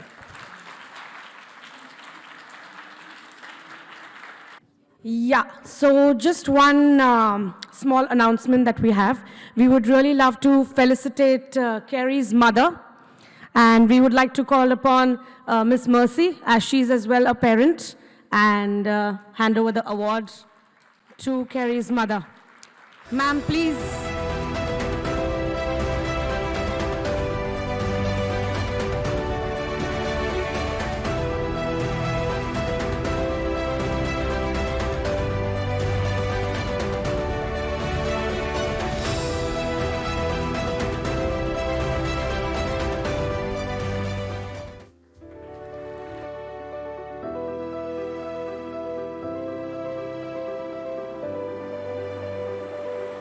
Now, it's a true honor to call Dr. Nadia Al-Saig on stage. She's our chief guest.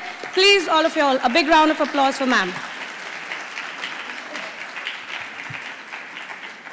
She's the founder and director general of Senses Residential and Daycare for Special Needs. We would really like to felicitate ma'am, as Senses has been the strategic partner for ICAN.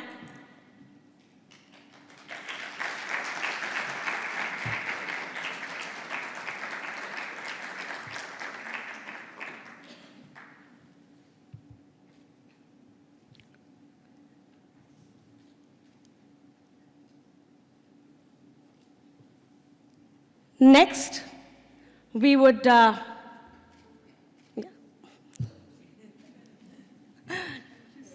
social media. Yeah.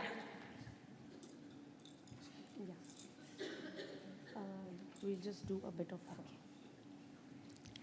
Next, we would like to felicitate MENA organization as well, as they as well are the strategic partners for ICAN. A big round of applause.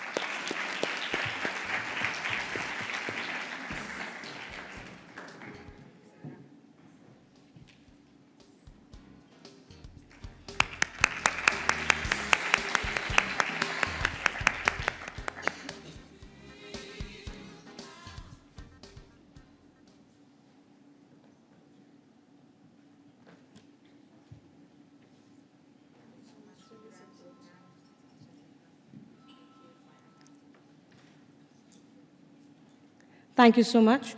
And now we would like to felicitate Farhan Shahid, who is from Senses and has been helping us with the entire organization of ICAN.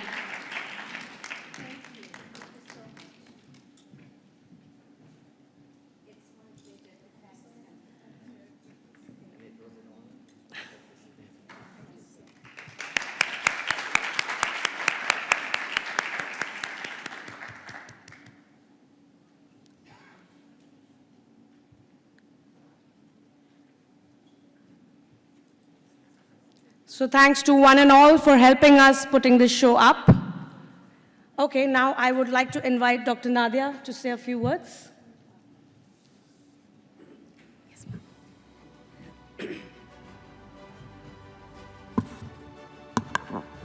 بسم الله الرحمن الرحيم والصلاة والسلام على خير الأنام محمد المصطفى وعلى آله وصحبه أجمعين.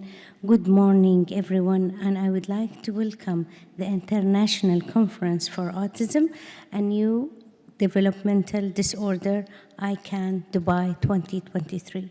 It's a great honor to be a part of this event and hope we come down with this conference with the best practice to the region and share knowledge to the latest trends on autism and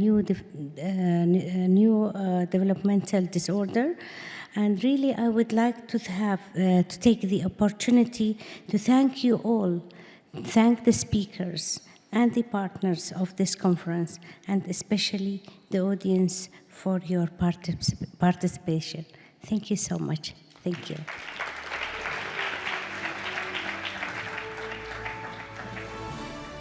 So now we will be inaugurating our book, Treatments for Autism. As we did see in the film, it was earlier already inaugurated in English, but now we are inaugurating it in Arabic language. So ma'am would do the honors.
To give you a brief about this book has all the therapies, treatments, all the information about autism and all kinds of newer age treatments as well in the book. You can have a copy online on our website. You can request for that, as well as we have English books that are available. So you can just send us an email on our website. Just log on to www.autismconnect.com. and you can just subscribe for the book and you will be able to get one.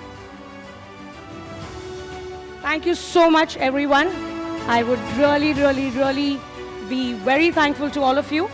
Thank you so much.